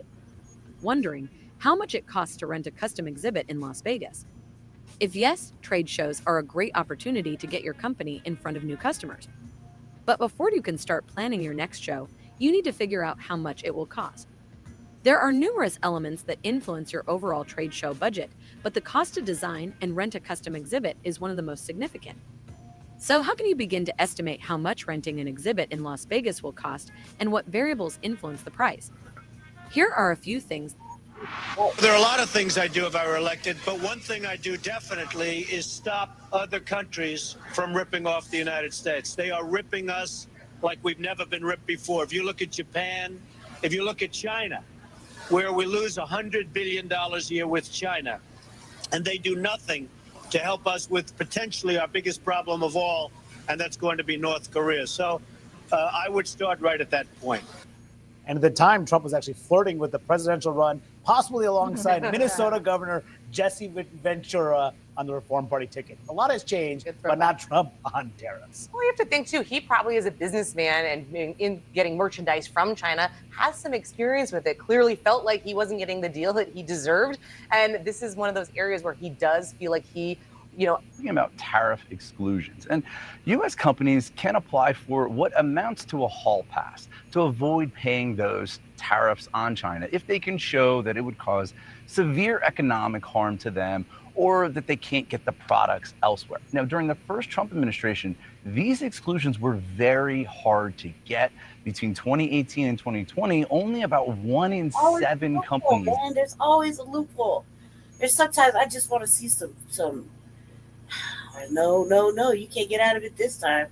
You know what I mean? Like, there's always a loophole.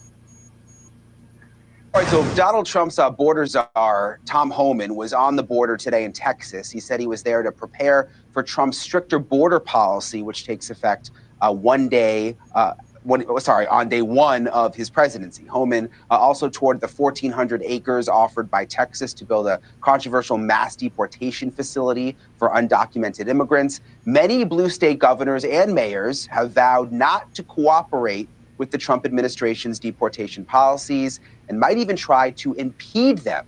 Here's what he said today. Let me be clear. There is going to be a mass deportation because we just finished a mass illegal immigration crisis on the border. And I'm sending a message for people that say they're going to get in our way. They're going to stop us from doing what we're doing on interior enforcement operation. I've said 100 times in the last week, don't cross that line. All right, joining me now, former U.S. Border Patrol Chief Rodney Scott and also immigration activist Carlos Espina. I appreciate both of you for being with me tonight. Rodney, I want to start with you. We heard him talking about mass deportations.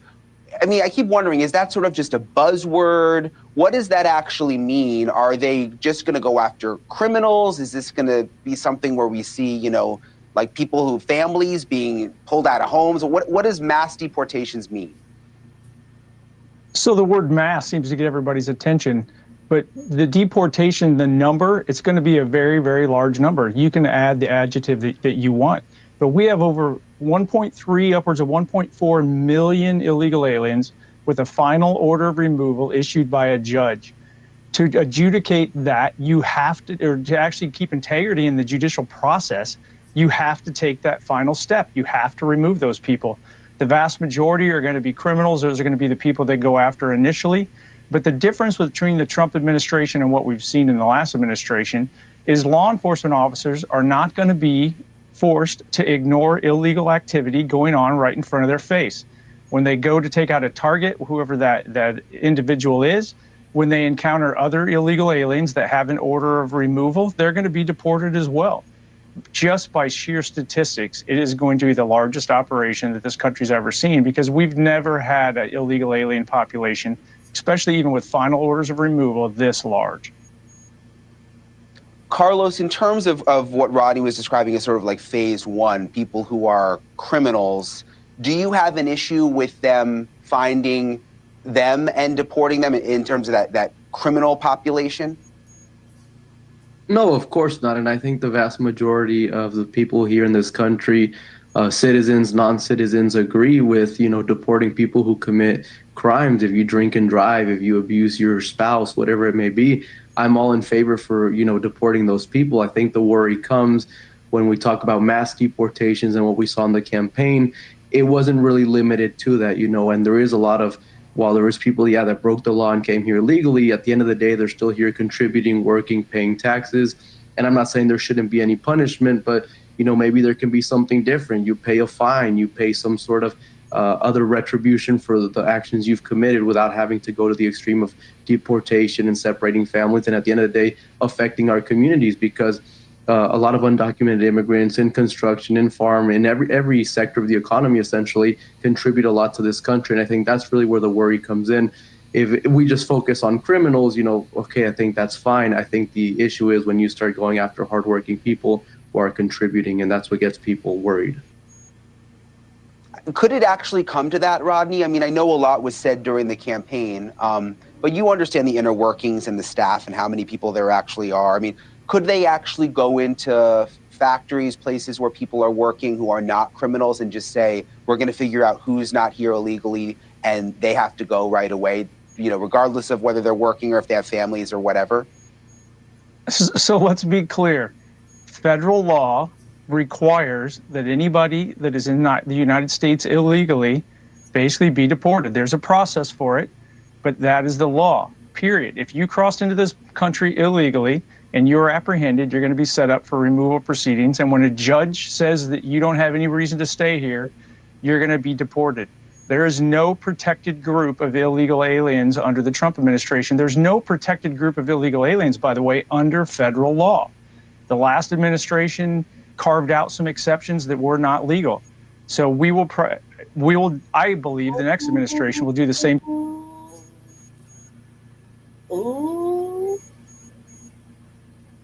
legal. So we will Trump administration. There's no protected group of illegal aliens, by the way, under federal law. The last administration carved out some exceptions that were not legal. So I believe the next administration will do the same thing that we did in the past. We'll prioritize our resources to try to go after the worst of the worst, because you just don't have enough resources to go deport everybody every single day. But here's a message. If you're in the United States illegally, it is in your best interest to leave on your own now. If you are arrested and deported, there is a legal bar in law that you will be forbidden from getting any immigration benefits in the United States for a certain amount of time. If you leave on your own without being arrested, there is not a legal bar to applying to come back. But there's nobody that's going to be off the table. That's because that's what federal law says. Just really quick, we only have a few seconds left, but Carlos, I'm curious, have you heard is anyone actually considering leaving now out of fear of being deported? Yeah, on their own, it's something I've seen people talk about, or I've seen, people say, oh, my family member. Now, what percentage of people, what number, I think it's impossible to know, but it's definitely something that's happened before, and it's continuing to happen, and I'm sure it will continue to happen. That wouldn't surprise me at all. Rodney Scott, Carlos. It would behoove you to do so. I mean, just knowing that he's capable, it should cause fear in your heart. You should be upset. You should be feeling some kind of way, that he could possibly do this. You know what I mean? There you go, because they're serious. They're so serious. Let's see. Let's see if I got two or little clips inside me. Let's see.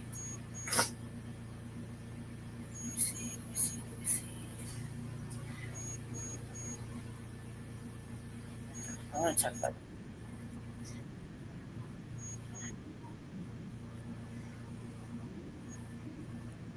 hold on.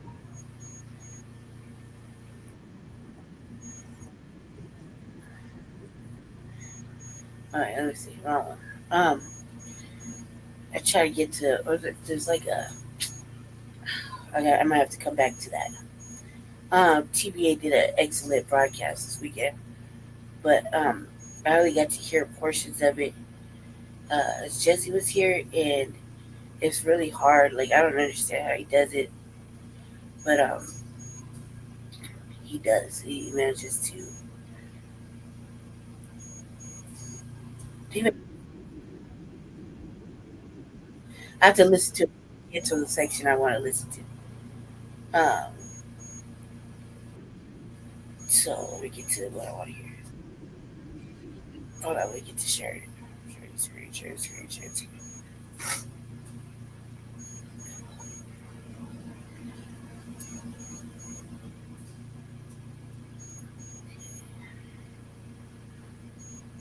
I felt like this is so important.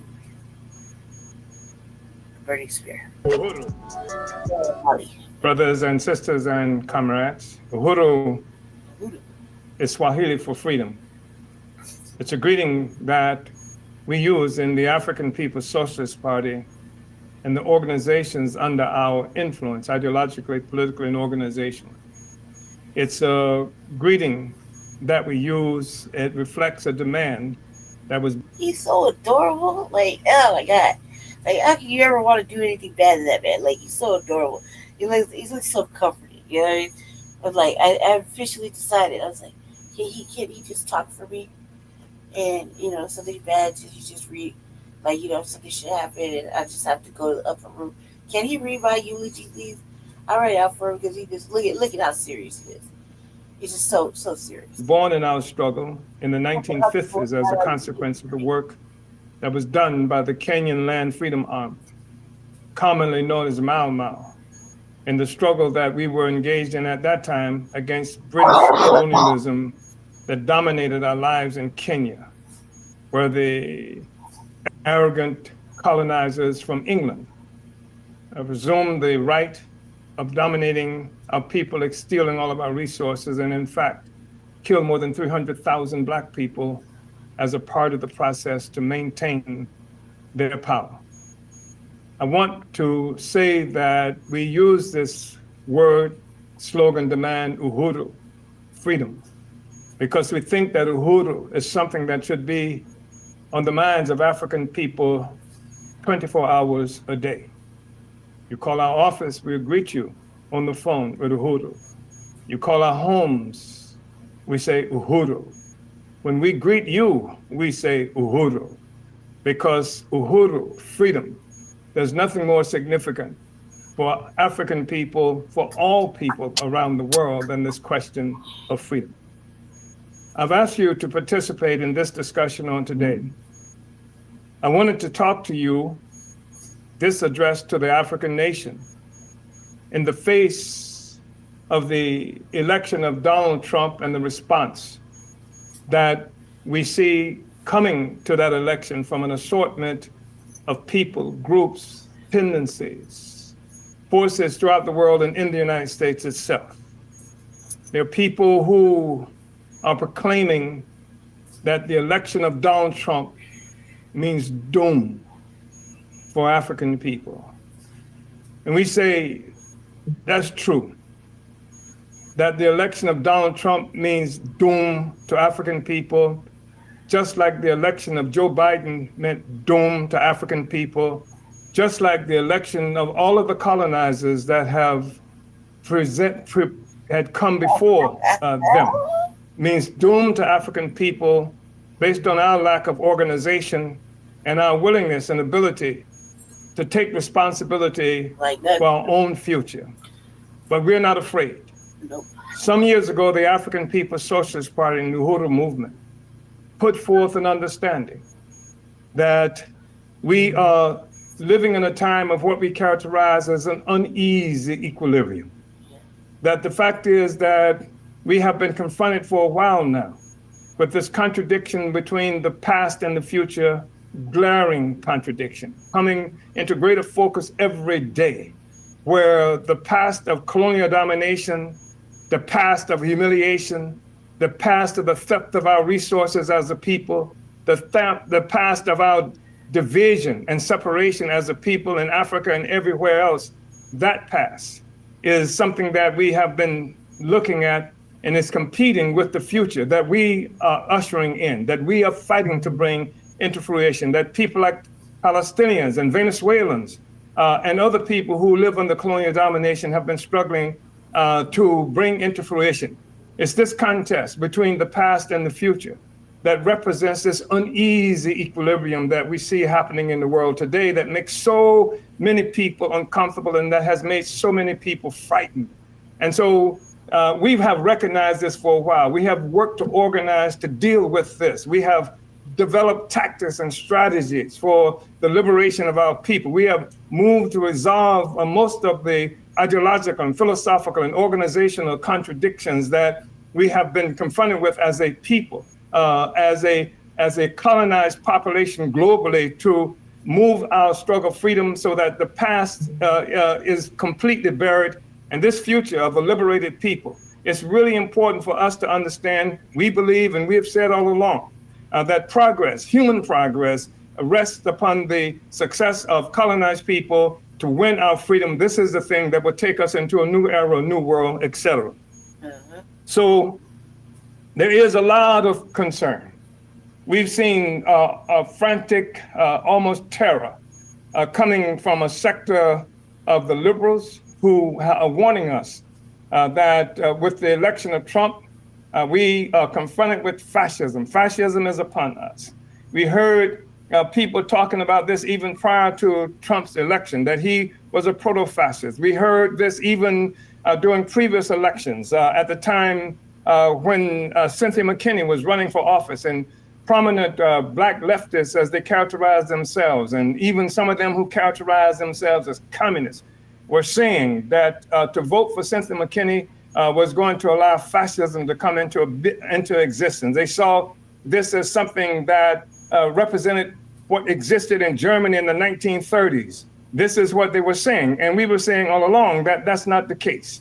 That the real case is that what prevented the so-called proto-fascists from becoming a reality, what kept the the society in the United States open, even during the height of McCarthyism, where people like Julius and Ethel Rosenberg were executed by this government.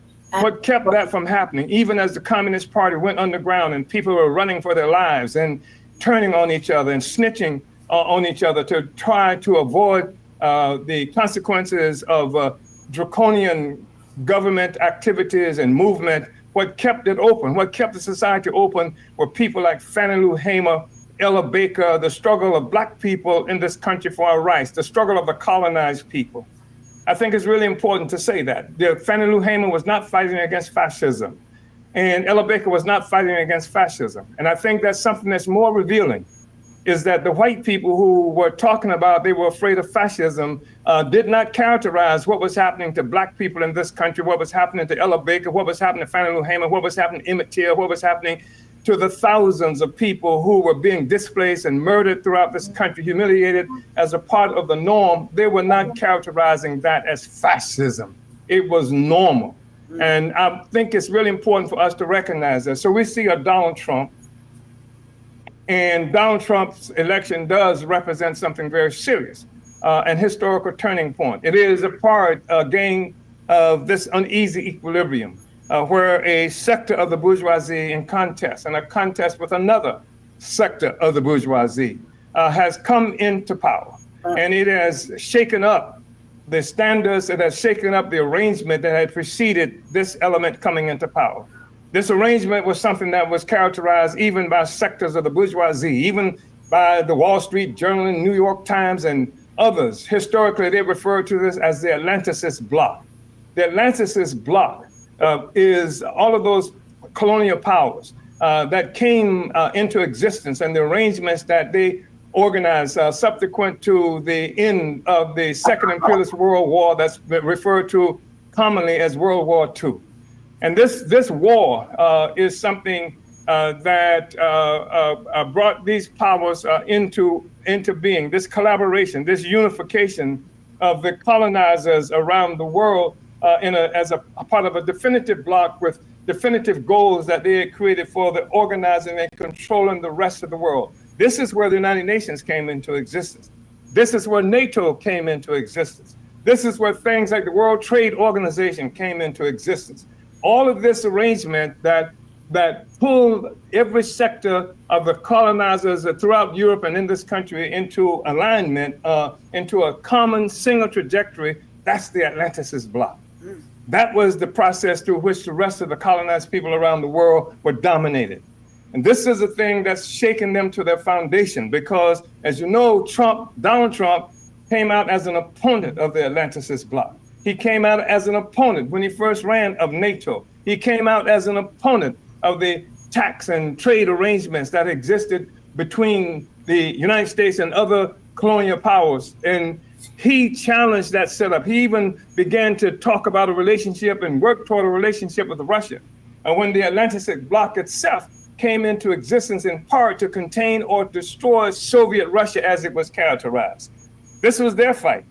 It had nothing to do with colonialism except for the fact that it was the struggle of colonized peoples around the world that generated the need for them to contain the Soviet Union that they saw as being aligned with the aspirations, the interests of colonized people, the working peoples of the world. This was part of what incited them and moved them against the Soviet Russia. This contest also that they were engaged in for the resources of the peoples of the world, the resources of Africa, the resources of Asia and the Americas, the rest of that, the Middle East. Who was going to control those resources?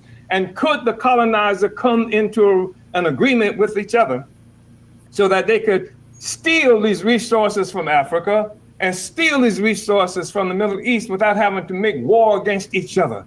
So this is what the United Nations was supposed to do. And then NATO, the North Atlantic Treaty Organization, was supposed to be this military force that they would have in the ready to fight and destroy Soviet Russia, which they saw as a primary contender based on its unity, objectively speaking, with the colonized peoples of the world. That's what we were looking at. That was the arrangement they made, and they ran the world for something like 75 years, this Atlanticist bloc. And it began to deteriorate over a period of time, in part because of the greed that exists among the colonizers themselves, because capitalism that was born from the colonial relationship is based on profit. And as V.I. Lenin once said, the capitalist is so greedy that he'll sell you the rope to hang him with. And so you had this contention all the time between these different sectors of the colonizers, who was going to get what. And so it was this process that came under assault with the emergence of Donald Trump. And Donald Trump and some of his allies saw a potential to get into the game that they were left out of by the Atlanticist arrangement. They didn't get a piece of the action. And they saw with Russia the possibility of getting a piece of the action, the tremendous amount of resources, especially petroleum and what have you, that existed in Russia. And so Trump was one of those, and there were others who were around him that wanted to have a new kind of arrangement that would open up Russia and give them the ability to go to Russia to get these resources, despite the fact that the United States had declared Russia formally as some kind of antagonistic force that it was in contention with. This is part of what was the basis of the contradiction that you saw there. And so when Trump was elected on this campaign promise to go against NATO, to even establish relations with North Korea, as it was characterized, which helps to break out of that containment thing that they were trying to do with anything that characterized itself as communism, but really anything that was out of the control of the Atlanticist bloc. And Trump moved in that direction. And everybody, many of the people associated with him, Paul Manafort, his campaign manager, indicted for having relationships without registering with the United States as a foreign agent. This was the war that that was engaged in between them. And it had nothing to do, many people are concerned because they said, well, you're taking up for Trump, but Trump is a criminal. And I would say, first of all, when you talk about crime, it is the law is the opinion of the ruling class at any given moment, and whoever's in power, whatever social system is in power, defines what the law is. And Trump was indicted on 90 some odd things and convicted on 30 some odd charges, et cetera. And he's the president of the United States right now, even as that's the case. And there are Bidens who I'm sure are trembling right now for the possibility if Trump does what they say he's going to do in terms of come out in revenge and get at people who were his enemies, that there are Bidens who face the same possibility of charges against them, not just Hunter Biden, who we are familiar with, who became a part of a gas corporation in Ukraine that played some role in the contest between Biden and Trump, et cetera. But Joe Biden and Joe Biden's brother and all of them who were inferred, there's an inferred relationship with all of them. So that's a problem that they're confronted with as well. I'm just mentioning this stuff so that people don't get carried away around this question of Trump being a criminal as opposed to the Congress itself and most of the sitting members of the Congress being crooks, stealing from the people on a regular basis. And I would say that for those who talk about Trump being a criminal, it is worth noting that Trump was never indicted for a murder of Palestinians. Trump was never indicted for the brutality imposed against the people of Venezuela. Trump was never indicted for any crimes that we can point to in Puerto Rico and other places and the treatment of African people in this country. He was never indicted for that. The indictment of Trump was for things that the ruling class, a sector of the ruling class, assumed that he had done against them, against the interests of the ruling class. It's really important for us to understand that and not be carried up in that, because I saw even some leftists in this country were concerned because Trump is making an attack on the FBI. And the FBI is what attacked Trump. And the FBI attacked me. And the FBI attacked Malcolm X. And the FBI attacked Martin Luther King. But those are not factors those are not entities and issues that most of the people who are condemning Trump are able to grasp. Right. So it's not a matter of crime. It's a matter of crime against whom. It's a matter of whose interest Trump was working in and against at any given moment. So there are a lot of people, again, who are concerned about Trump. They say because Trump is a warmonger. They talk about the warmonger, and the warmongering that they refer to is the unwillingness of Trump, apparent unwillingness of Trump to participate in the war that's being made against Russia, using Ukraine as a vehicle for that. And these are people who supported Kamala Harris who are saying this. And so they're saying what Trump promises to do. Say, if Trump, with his election, you can see all these horrible things happening. And I don't know if Trump's election is going to result in 100,000 more deaths of the Palestinian people in Gaza. And that's what I'm saying. That's a modest figure that we're using in the sense that they can already talk about 40,000 people who have been killed by this incursion of the Biden administration in Gaza. But they're not counting the people who died through starvation because they won't let food get in. They're not counting the people who died because they shut down the infrastructure, electricity, and things like that. So people are dying freezing, and people, the babies, don't have access to incubators and things like that. So possibly 100,000 people, 100,000 people, war crimes that the United States government has facilitated against the people of Palestine, the people in Gaza. So that wasn't Trump who did that. That was Biden who did this. That wasn't Trump, the one that's being characterized as the fascist that did this. That wasn't Trump, the one that we said we should tremble because of his election, because he's doing those things. That was the Biden administration. And I want to say that I'm not a Trump apologist. Right. I'm just saying that what has happened is that people attempt to push us into a situation that we support one colonizer, a block of colonizers versus another colonizer, as opposed to being able to fight in our own interest. And those days have to be over.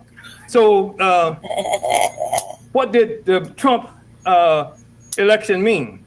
Again, it was a major assault on this Atlanticist bloc, this unity. You will see it. This unity between the different colonial powers of Europe and North America. Even though many of them are terrified and they're expressing it, you can read about it in different news medium. They are terrified with the election of Trump. It's going to mean things like tariffs being placed on resources that they're trying to send into this country. It's going to mean things about the basic relationships and the reliability, as they see it, of the United States protecting their interests, especially since Trump has come out quite definitively and decisively saying that they're not fighting these kinds of wars anymore. I don't know if it's true or not, but that's what's been said, and that's what has caused a lot of fear for some of them. I tell you what Trump's election did expose. It exposed, among other things, the decreasing influence of the colonial ruling class media. All of the media, virtually all of the media worked for Harris. The New York Times, the Washington Post, and the Wall Street Journal straddle the fence from time to time. But all of them, Zuckerberg and Facebook, and that would even shut you down. They call it shadow banning. If you said something that contradicted the line that was coming from the Biden administration around the murder that they're committing around the world, or the attack on African people. In fact, they declared, and Facebook was one of the first out of the gate to declare that anybody who was criticizing the United States, African people, Mexican people, etc., were working for Russians. They challenged that even about Black Agenda report, that we were instruments of Russia, Russian propaganda, etc. So this is part of what was being promoted by the media. Right. And the people dismissed that. And what we saw was the emergent significance, or the obvious significance now, in the face of the declining influence of these major bourgeois colonial media entities.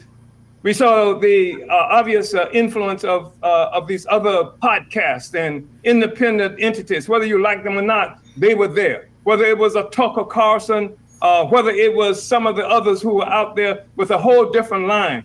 In fact, when Tucker Carlson first separated himself from Fox, when Fox fired him, in part because he came out in support of me and the Uhuru movement, when the United States government under Biden attacked us for voting, attacked us for speech, attacked us for demanding reparations, attacked on putting it on the ballot, attacked us for talking about the United Nations Convention on the Prevention and Punishment of Genocide that the United States government was violating. It was the Biden administration that did that. It was not the so-called fascists, but it was the Biden administration that did that. So the point that I'm making is that effectively what we are struggling with is colonialism and the struggle against colonialism. And it doesn't make a difference, dime's worth of difference, if the colonizer is a democratic or liberal colonizer or reactionary fascist colonizer. Colonialism is colonialism is colonialism. And that's the thing that we are suffering from. And I think it's important to say this. I was at a meeting just the other day. It's adorable. With a section of the Green Party. And this meeting the other day, where they were doing a watch party, looking at the outcome of the election and looking at their participation in the elections.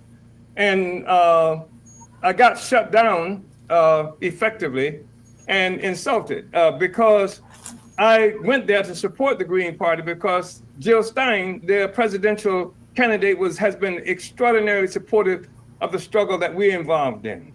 And so I went there to support the Green Party.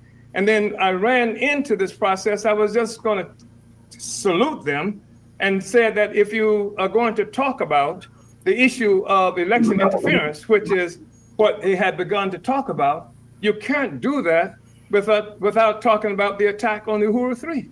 Because one of the reasons they attacked the Uhuru 3 is that we ran a campaign for reparations and we were indicted because they said the Russians were responsible for that. I said, you can't talk about election interference without talking about the murder of 3 black children in Birmingham, Alabama in 1963, the murder of, 3 or 4 African children there. You can't talk about that without the assassinations that we faced, Martin Luther King and all these other people who were fighting just for the right to vote. You can talk about election interference. If you're going to be able to attract and speak to African people, you've got to include that as election interference. Otherwise, it's bogus what you're talking about, and you will never see Africans coming into this work. Right. But they were blind to that. They couldn't see that. Of course. And that's one of the contradictions that we are facing in terms of trying to understand this question of Trump and this question of colonialism, because colonialism is the blind spot. Colonialism is the thing that they don't want talked about. Colonialism, and our discussion about colonialism, the fact that the African People's Socialist Party dragged, fought, clawed, and pushed the issue of colonialism back to the surface after they thought they had killed it with assassination of Malcolm X, the assassination of members of the Black Panther Party who were against colonialism. They thought they had destroyed it because they wanted us contained within this position of being against racism. And to struggle against racism is something that validates the system itself. It's saying that if we can just make white people like us, if we can be like white people, then everything would be all right. And when Martin Luther King himself had said that America is the greatest purveyor of violence on earth, and that didn't just limit to Mississippi, but it was Vietnam and all these other places. Colonialism is the fundamental question they didn't want to deal with. And we brought it back to the surface. And this is the basis of the attack on us.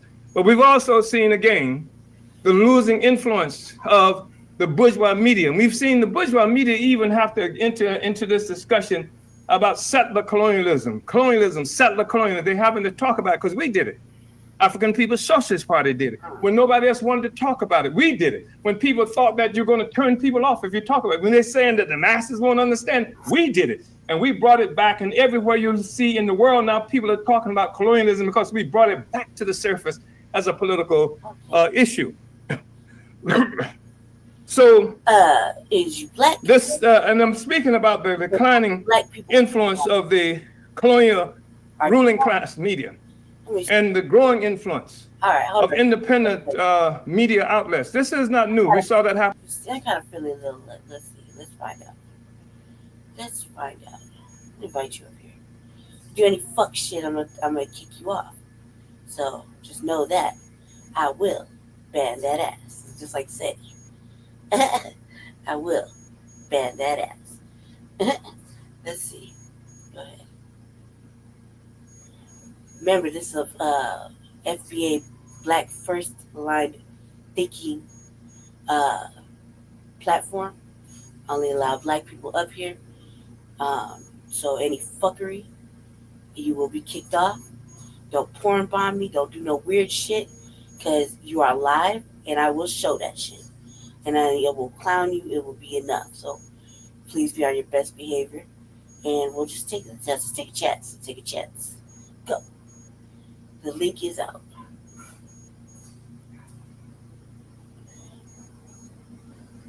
There you go. I'll wait. I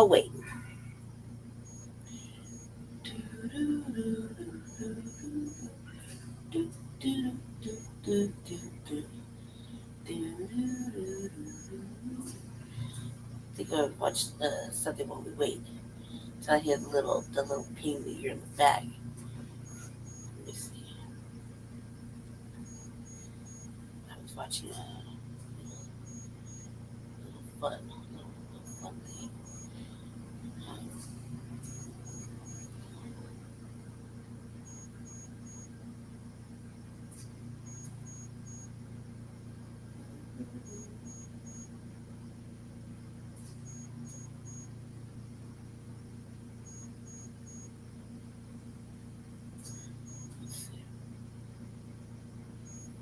Probably sit here and wait. Where's this cue? Let me see. Right here.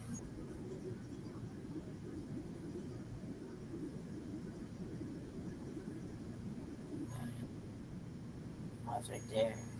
Go right here. The link is up, guys. So I'll be able to hear it. But till then, in between time, and let's go ahead and stop sharing. Go sharing right here. That's while we wait. While we wait.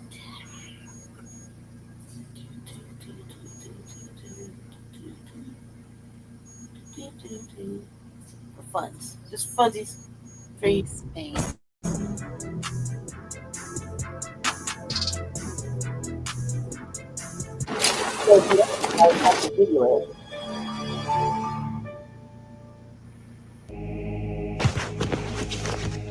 Tell me who you're working for. I ain't no fucking snitch, Batman. Ah, damn, I forgot I had this mask on. I don't spit in my own face. But I ain't no motherfucking snitch, though. Shit, even though I listen to Gunna, but that shit kind of slapped, though. You can't even deny that shit. I'm kind of happy he snitched, but damn, free Thugger. But damn, that shit slapped, Lord. Fuck it, I might go ahead and tell, because, he got a deal. Damn, my aim getting good as fuck. Oh, hell no. Who the fuck are you? A nigga who ain't about to snitch on himself? Yes, the goddamn you are about to snitch on yourself. You ain't about to be in my city, hiding in the shadows and being mysterious and shit with no name. You out your fucking mind. That's my shit. Nigga, this ain't your shit. That's my whole shit, word for word, bar for bar. I've been mastering the shadows before you knew what a bad or dead parent was. Oh, bro, how you know my parents dead? Because I'm him, nigga. Him who? Who's him? Me, nigga. I'm him, bitch. Bro, why you keep telling me your pronouns? What's your name, bro? Don't worry about my name. You can call me him. I don't get it, bro. That shit sounds stupid. You want me to call you him? He is I and I am him. Just give me a fucking name to call you. If you need a name with your dumb ass, you can call me Himothy. Oh my God, bro, for real? Himmy Butler. Him Jones. What about Brandon? You give off some real Brandon vibes. I call you Brandon. You better not call me no damn Brandon. Damn, what's the fuck wrong with Brandon? You will call me a variation of him. Him and them. Him Carrie. You know what? How about I just call you an ambulance after I fuck you up for being stupid? Hold on, I know I ain't detecting no smoke because that is not what you want. What I want, bitch, I'm with the smoke. I have a cigar lounge in my bedroom. Damn, nigga, that don't sound healthy. It's not. The constant exposure to smoke. It's got me looking like Ray Benzino in the face. You're waiting. Damn. About to take that link down. All right, nigga.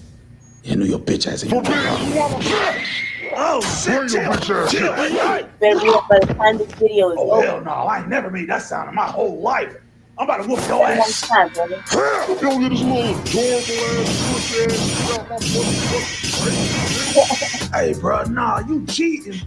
What the fuck? Oh, no, though. Are you bitch? Oh, No, bitch, my turn. I'm tired.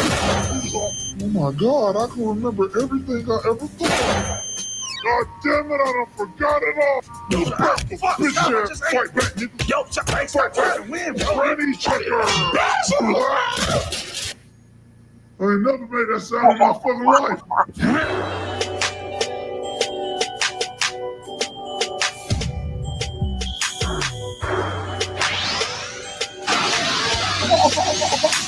Ice cream double fist.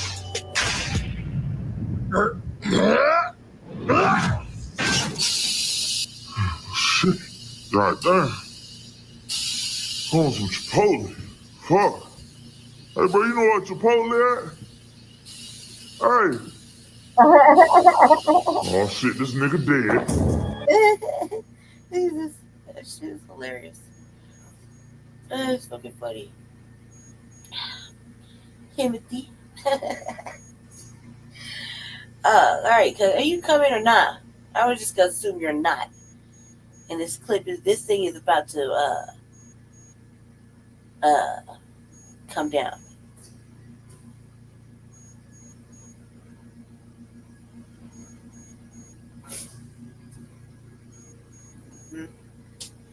Mm-hmm. It should not take you this motherfucking long. I'm assuming you wanted to talk about something. That's why you asked about it. If you just was gonna waste motherfucking time, just say that. That would have been something I could understand. Just say you were gonna waste my motherfucking time. I could have been like, all right, you're gonna waste this time. And I would have not sent you a link, not put the link out there.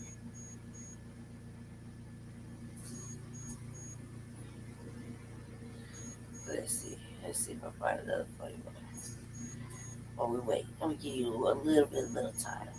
Because maybe you have a janky computer. Maybe you don't know, I don't know, maybe your shit ain't working right. I don't know. Maybe you don't know how to use StreamYard with your YouTube. I don't know. I'm just gonna give you benefit of the doubt right here. Let's see. Add these scroll animations to your website in just a few seconds. The first thing that we have to do is to open a new Wix Studio. A space.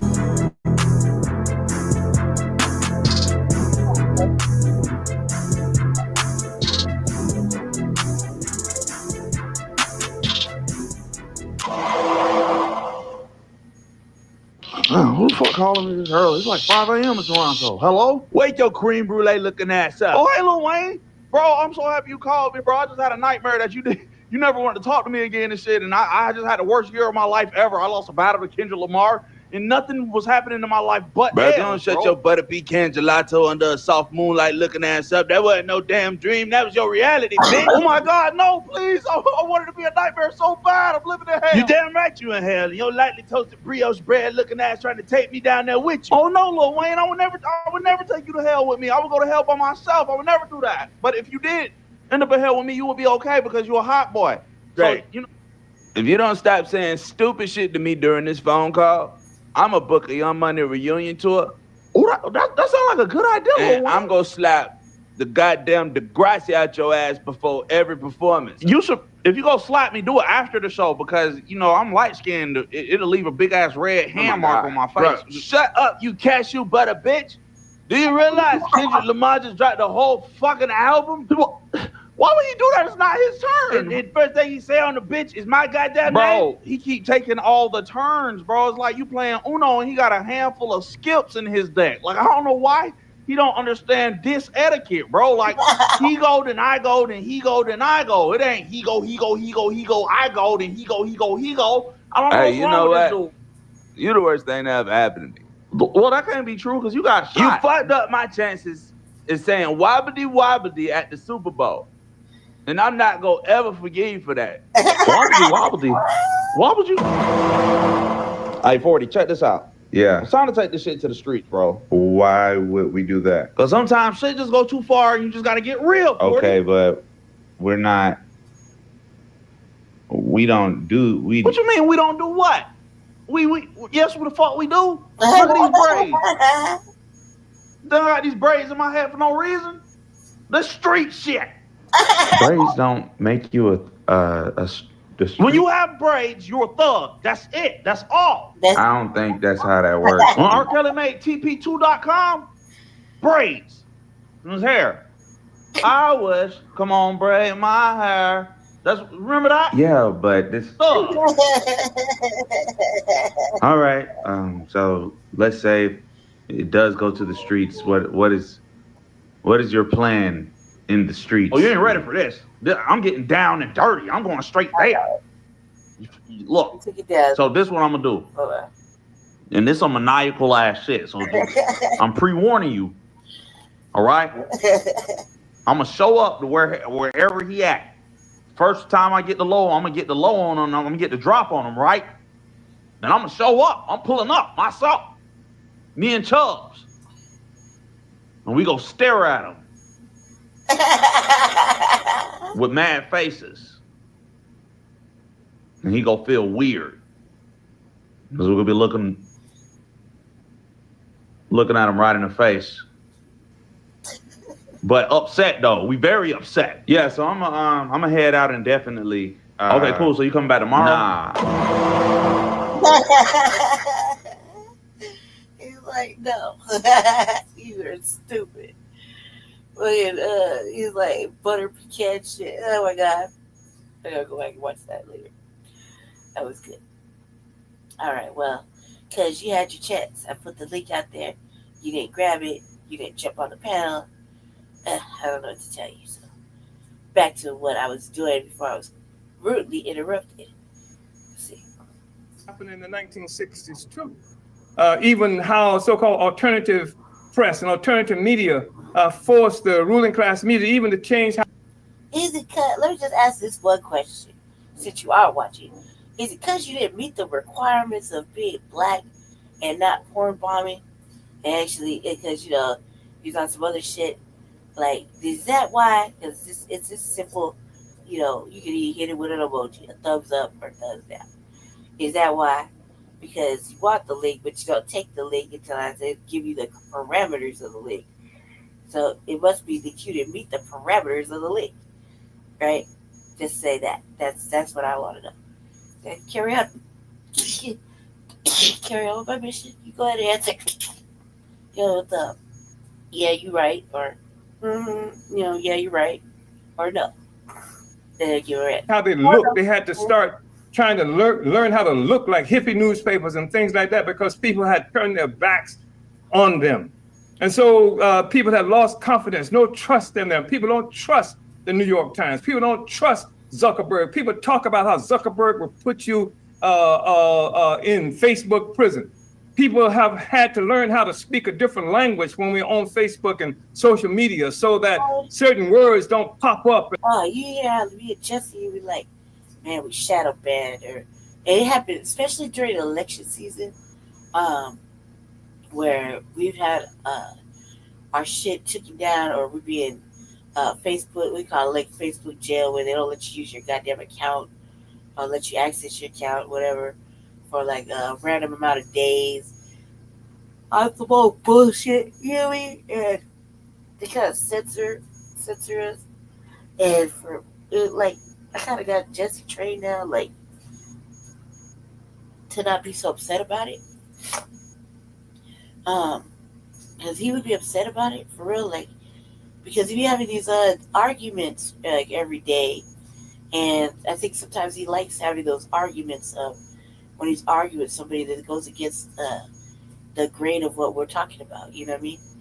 And he tries to, it usually goes from an education to a comment to a statement to an outright argument, and it goes back and forth, back and forth, back and forth in a matter of like 10 go-arounds. He'll throw some, it's like he does, so now that he doesn't get the chance to do it, I think he's kind of gotten over it. But before, like, I think that it bothered him when he didn't have that back and forth dialogue. People just like to be argumentative on Facebook. Me personally, I was like, fuck it. The other thing I don't like to do is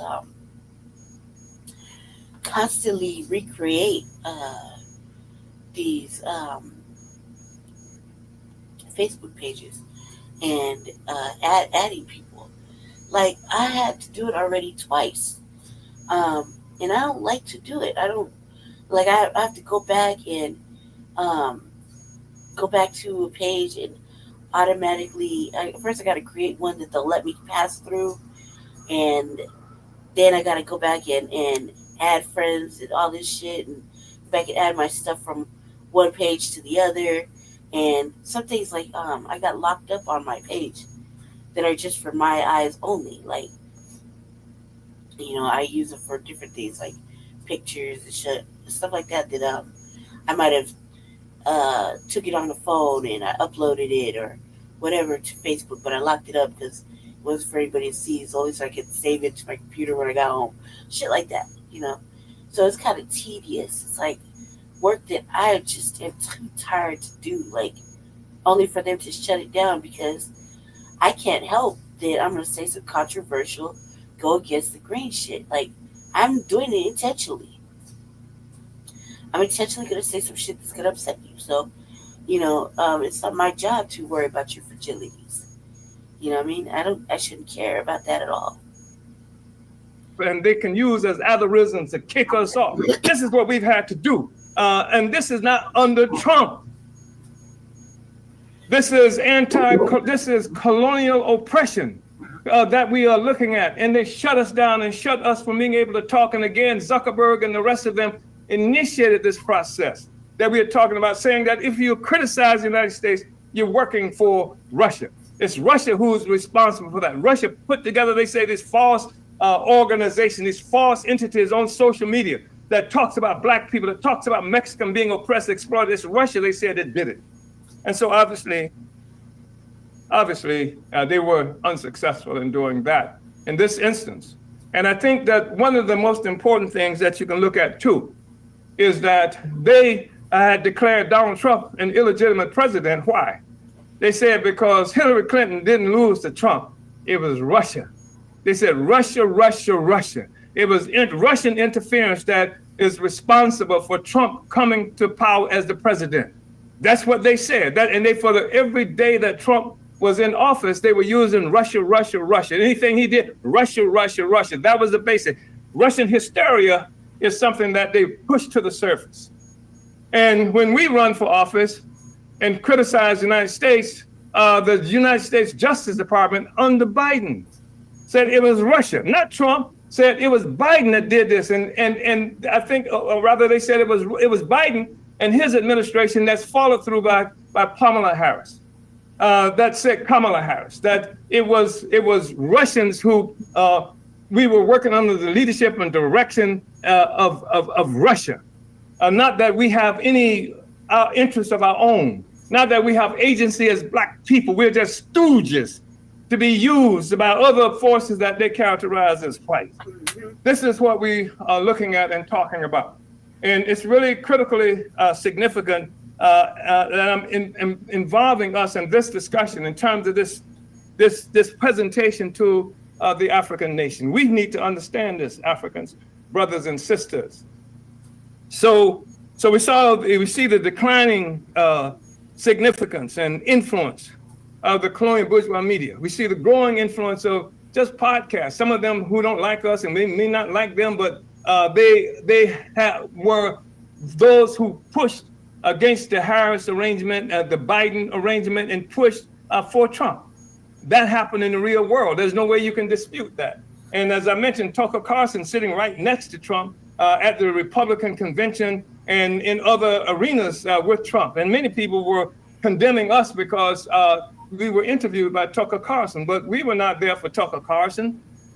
We were there to get the word out that the New York Times and the colonial bourgeois media would not allow us to get out. We were there because the white left that's always been opposed to most of the time the struggle against colonialism would isolate us, would not allow us even access to venues that they had.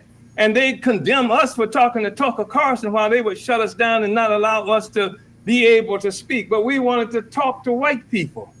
And because we wanted to move this discussion that we involved in from this place of racism that didn't give white people an outlet, that didn't give them the easy ability to be able to unite with the struggle of Africans and other people, want to end this encirclement that we have been locked into by the ideological influence of the African petty bourgeoisie, who more than anything wants to unite with the bourgeoisie, with the colonial ruling class, and want to integrate with them so that they can have access, be integrated into the capitalist system. And so we're saying that's not what we're looking for. That's not what we're about. We want to talk to white people. We're not asking white people to not be white. We're just asking them to not be colonizers. And the anti-racism politic is something that put them in a situation where they had to look at their own situation, look at us through some racism prism. And that's the problem that we're looking at now, because 71 million people voted for Trump. People say, wow, these white people voting for Trump, but not just white people. Why are they voting for Trump? Because the whole system is in a state of crisis. And the whole ideology of America presupposes white supremacy, white people on top of the whole world, etc. And what is happening now, they have struggles that's happening in places like Afghanistan, and struggles in Zimbabwe, and struggles in Cuba, and struggles in Venezuela, and struggles in St. Louis, Missouri, and struggle in St. Petersburg, Florida. All these things challenge this whole notion of the permanence of the white nationalist settler state. And that plays an important role in the psyche of white people. And especially if they don't have any place to go outside of an anti-racist position, especially when you don't help those white people through the clarity of your political line that has some scientific basis in it that says that you don't have to be trapped in this marriage with the colonizers based on the fact that you on DNA, based on the fact that you are both what has been characterized as white. And the whole concept of whiteness was born through the colonial struggle. So you don't have to be that. You can be on the right side of history. And you don't have to be frightened because people are moving forward to take control of their own lives. You don't have to be a part of what the ruling class wants you to be a part of. In fact, part of the popularity of Trump was that when he first ran for office, he broke out of the mold. He didn't go the way that the typical Democratic Party politics take them. And this was refreshing for a lot of people.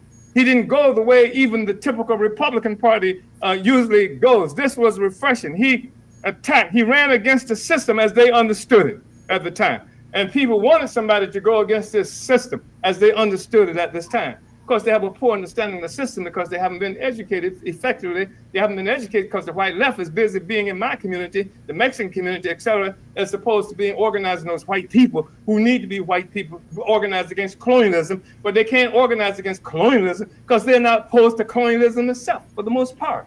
And this is a part of the contradiction that we're looking at. So we saw a decline of the influence of the colonial ruling class media, the rise of the influence of blogs and other independent entities. And what I'm saying is that's meaningful. It's making a statement to us. Certainly in the African People's Socialist Party, or those of you who are friends and supporters of the African People's Socialist Party, you should be supporting the Burning Spear newspaper. The Burning Spear newspaper, they put me on trial. They put the Uhuru 3 on trial for what they said was a crime. They treated us like dope pushers, money launderers, warmongers, killers, and things like that. Because we ran for office, because we promoted the interests of African people, because we promoted the interests of colonized people around the world, they put us on trial. And I'm right now facing a 5-year prison sentence on December 16th. And this is not Trump's doing. This is Kamala Harris and the Democratic Party who are doing this, because we are arguing and working against colonialism and colonial domination and the resurrection of the struggle of African people for our own agency.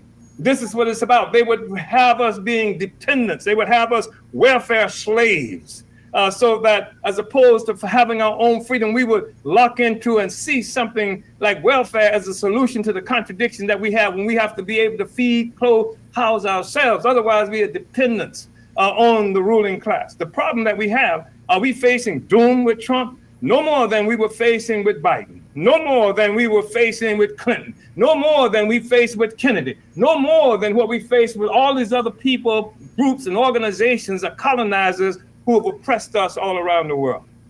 and in this country as well. So another thing that this election of Trump revealed was the waning influence of the African petty bourgeoisie.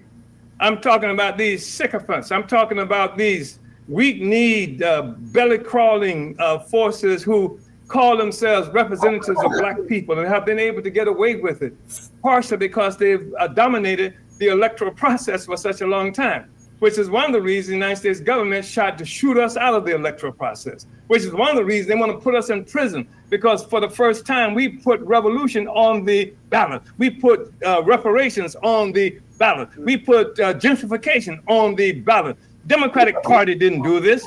You wouldn't get this from the Democratic Party. You're crying about Kamala Harris. Kamala Harris didn't create 50 some odd economic development projects for African people throughout this country. The African People's Socialist Party did that.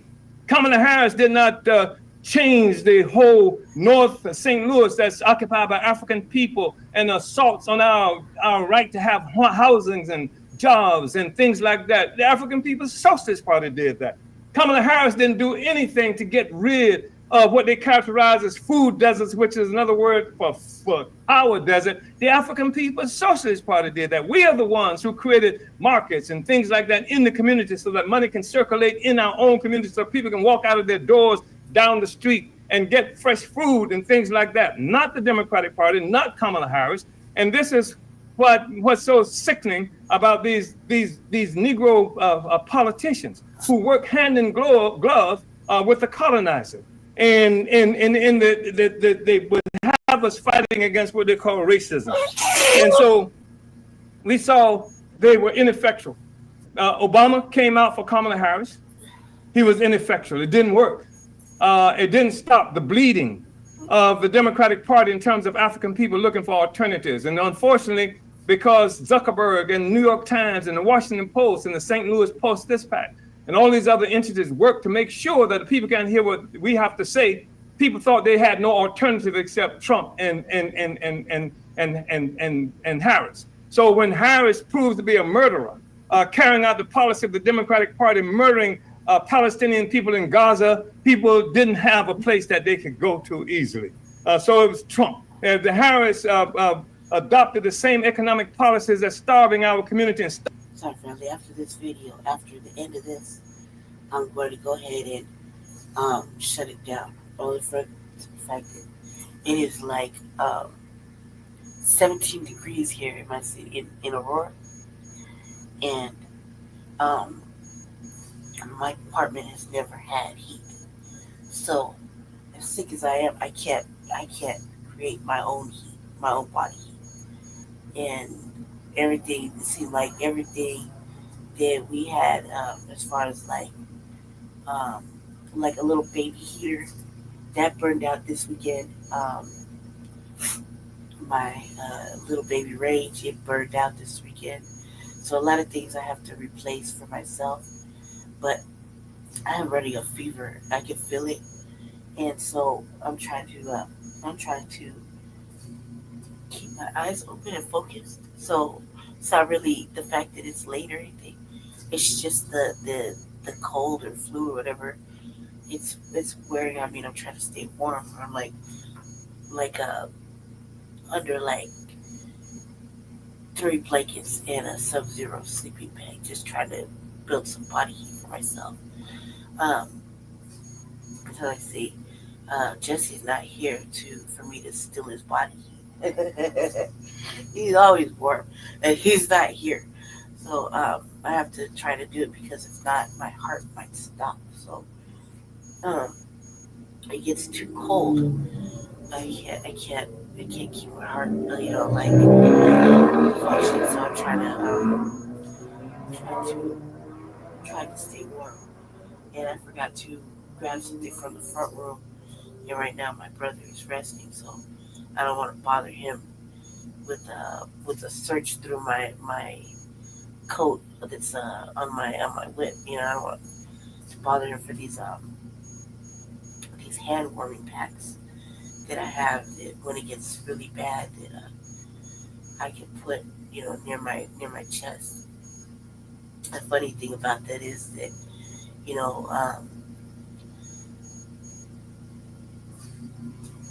I hate Western medicine. They lie to you. So I'm now struggling with how to that I've known that I need to, I can't keep myself warm. So I know that for a fact.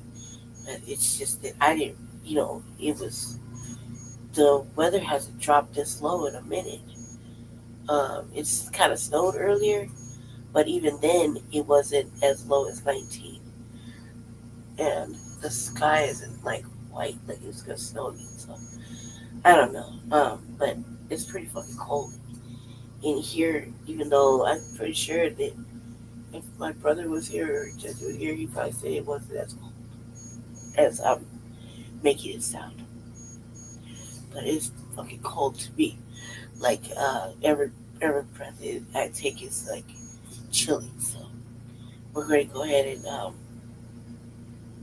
we'll get through this video. Okay, it's almost over. I think I got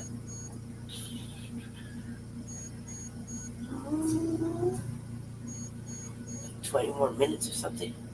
So let's see. Starving out people and humiliating us on a regular.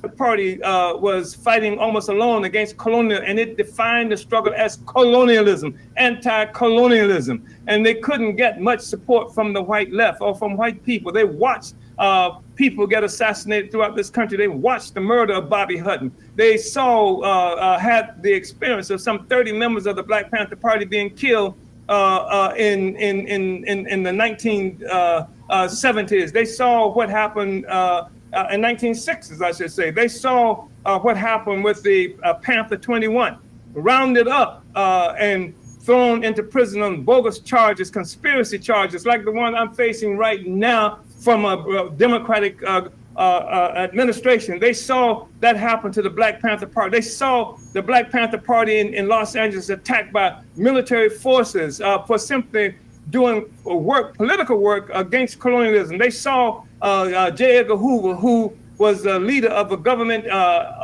political police, a secret political police organization, declare that the Black Panther Party represented the greatest threat to the internal security of this country. And then others who was the Attorney General at the time said that by the end of 1969, the Black Panther Party would be destroyed. Nobody talked about fascism then. You couldn't get the white left to work with our movement. The only time the white left would come around is when we had been beaten so badly that in 1972, the Black Panther Party was forced by being isolated from the white population, being isolated from the left, having to fight alone, call for a national conference on fascism.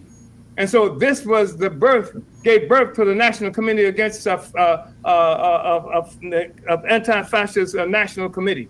And when they called that meeting in 1972 in Oakland, California, 5,000 people showed up, most of them white. We couldn't get them there when we were talking about the anti-colonial struggle African people were involved in. We had to say, it's about you too, boss, in order for us to get support from them. The Communist Party was there, the same Communist Party led by Gus Hall, who had declared that the Black Liberation Army was comprised of nothing but some kind of bandits. That was the kind of politic that they had then. So this is what we're looking at, and what we were looking at. So we have to say that we have to fight for independent African anti-colonial organization. And that's just not just true here. It's also true on the continent of Africa, where if you're watching anything, you see that the consequences of this uneasy equilibrium is impacting the world. In Africa too, we see that young Africans are disregarding and turning against these so-called liberation parties that came into existence, that supposedly led the struggle for independence in Africa, and they haven't produced a damn thing for African people. The ones who come from the 1960s and what have you, they haven't done a damn thing. They can't do anything for African people because they can't attack the colonial mode of production. They can't attack a system that's based on the extraction of value from Black people on the continent of Africa, because they rely on those same systems, the same corporations that steal the cobalt, that steal all of the uranium and the resources that come from Africa. That's who keeps them in power. So that's why our work in Africa is so important. The work, I say our work, I'm talking about the Uhuru movement. I'm talking about the African People's Socialist Party. I'm talking about the African Socialist International. That is the response to the condition that African people are confronted with. So we have to really build this counteroffensive that was begun by the party some years ago as a part of our strategy for liberation. It didn't just start now. We've been building this since the foundation of the party in 1972. We've been struggling to expose and defeat the counterinsurgency that took away our struggle for freedom, that killed Lumumba, that overthrew and then killed Kwame Nkrumah, that captured and then murdered Che Guevara in Bolivia in 1967, that killed so many Panthers and people whose name we may never know because they were captured in this whole net that was thrown out to kill and destroy and maim and humiliate Africans who were fighting for our freedom. So we have to drive harder, as opposed to simpering and cowering down like much of the cowardly cowardly African petty bourgeoisie, some of them in left clothing. And I say this in left clothing because some of them, they borrow and steal slogans and things like that coming from the African People's Socialist Party. They steal ideas coming from the African People's Socialist Party because they know that these ideas and slogans resonate with the masses of people who are experiencing oppression. And as opposed to joining with the African People's Socialist Party, coming into the African People's Socialist Party, they would prefer to have 1,000 tiny entities that's running around there on their own with no intent to capture political power and wield political power in the interest of African people. I'm talking about those forces as well. And certainly I'm talking about all the liberals. So this thing about white liberals is really important. And the fact that the African People's Socialist Party has taken on and resolved many of the contradictions that the revolution in this country and the world have been confronted with. And that's the rise of a solidarity movement. And this solidarity movement is not what they like to refer to as allies. These ain't no allies. These are the solidarity front of the African People's Socialist Party. They work directly under the leadership and the strategic leadership and direct organizational leadership of the African People's Socialist Party, because that's absolutely necessary. Otherwise, we'll be having things like the Green Party just did the other day, where they will not be able to recognize the fact that you can't talk about election interference without talking about Fannie Lou Hamer, without talking about murder of Martin Luther King, without talking about the bombing of the churches and killing children and things like that. So what this means is that we have the ability to extend the struggle against colonialism into other sectors of the population. That's what the Black is Back Coalition is all about, to reconsolidate the anti-colonial movement, to give it coherence, to give it cohesion, to give it organizational structure and leadership. We have to move in terms of counter-offensive, deepening the reparations demand. That reparations demand has to go everywhere, because this is a mass demand that African people can unite with. If we take it to them, if we're not too cowardly, you can't rely on the petty bourgeoisie. I think one of the leaders in the reparations movement was talking to me recently, and he's talking about how the African petty bourgeoisie in Congress and other places, how they betray this whole struggle for reparation. You can't rely on them. There's a class, because in the struggle for national liberation, there's a class struggle that's raging in that struggle. And they have a different understanding of what freedom is than what the masses of working people would have for freedom. Freedom for them means simply being able to get access to some of the resources that the bourgeoisie have, introducing themselves into the colonial system itself. That's not freedom for us. Freedom for us means that we have to be able to have access and control of our own lives, that we have to be a self-governing, dignified people. So we have to also, in every instance, work for Black community control.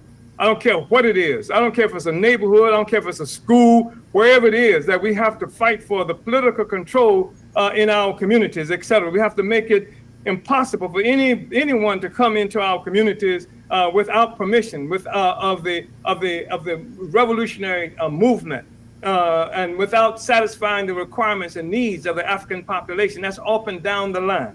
And we have some solutions that we can offer around that. We have to fight against opportunism. And opportunism, and this is a critical part of the revolutionary movement. And what is opportunism except to sacrifice the long-term interests of the revolution for some kind of benefits of a sector, of petty bourgeoisie or something like that? The long-term interest of the African revolution is total, absolute, complete control of our own lives, to replace colonial domination with the domination of the masses of people organized under the leadership of the African working class. That's what we have to do. And then people have to see a responsibility to support and join with the African People's Socialist Party and the institution that we've created and worked for more than 50 years to put the strategy that we developed over the last 50 years. This is what has to happen. So our fear is not Trump. Our fear is colonialism. And our fear is the traitorous activity of the African petty bourgeoisie that left the masses of our people defenseless in what they say is a fascist thing that's about to descend. Defenseless in the face of whatever reactionary politic that might come forward. The African petty bourgeoisie played a major force in keeping the people defenseless, so that they would fight against having our own organization. Not a single one of them has come out in support of the Uhuru 3, the African People's Socialist Party, the Uhuru movement. The petty bourgeoisie is a treacherous and traitorous sector of the African population. And the petty bourgeoisie will always, in every instance, as a class, as a social force, will always betray the revolution. But there are individuals from the petty bourgeoisie who have an opportunity to commit class suicide and to betray the interests of the colonizer and to unite with the interests of the African working class. And the interest of the African working class is for total independence. We have to fight for total, liberated, unified Africa and African people globally. That's the part of this. That's the struggle we're involved in. That's part of the strategic objectives of the African People's Socialist Party that allows us to be able to face 5 years in prison on December 16th right now.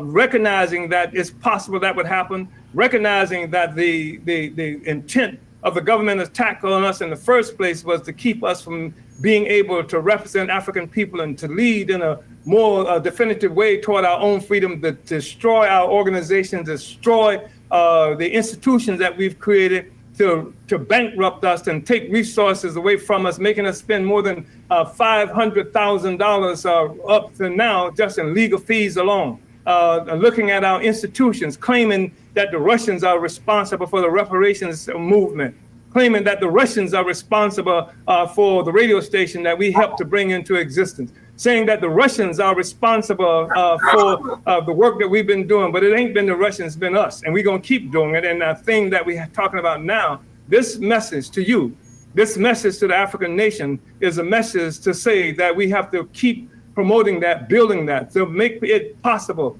for the struggle that we engaged in Louisiana, where we're facing prison terror. The comrade Belinda Parker Brown, comrades who in Bethesda, Maryland, where they're desecrating our graves and things like that, building buildings and destroying the bones, etc. Comrade like Lisa Davis, who's facing prison because she came out in support of who is the vice chair of the Black is Black Coalition, because she came out in opposition to the murder of Palestinians right there in Orange, New Jersey, East Orange, New Jersey.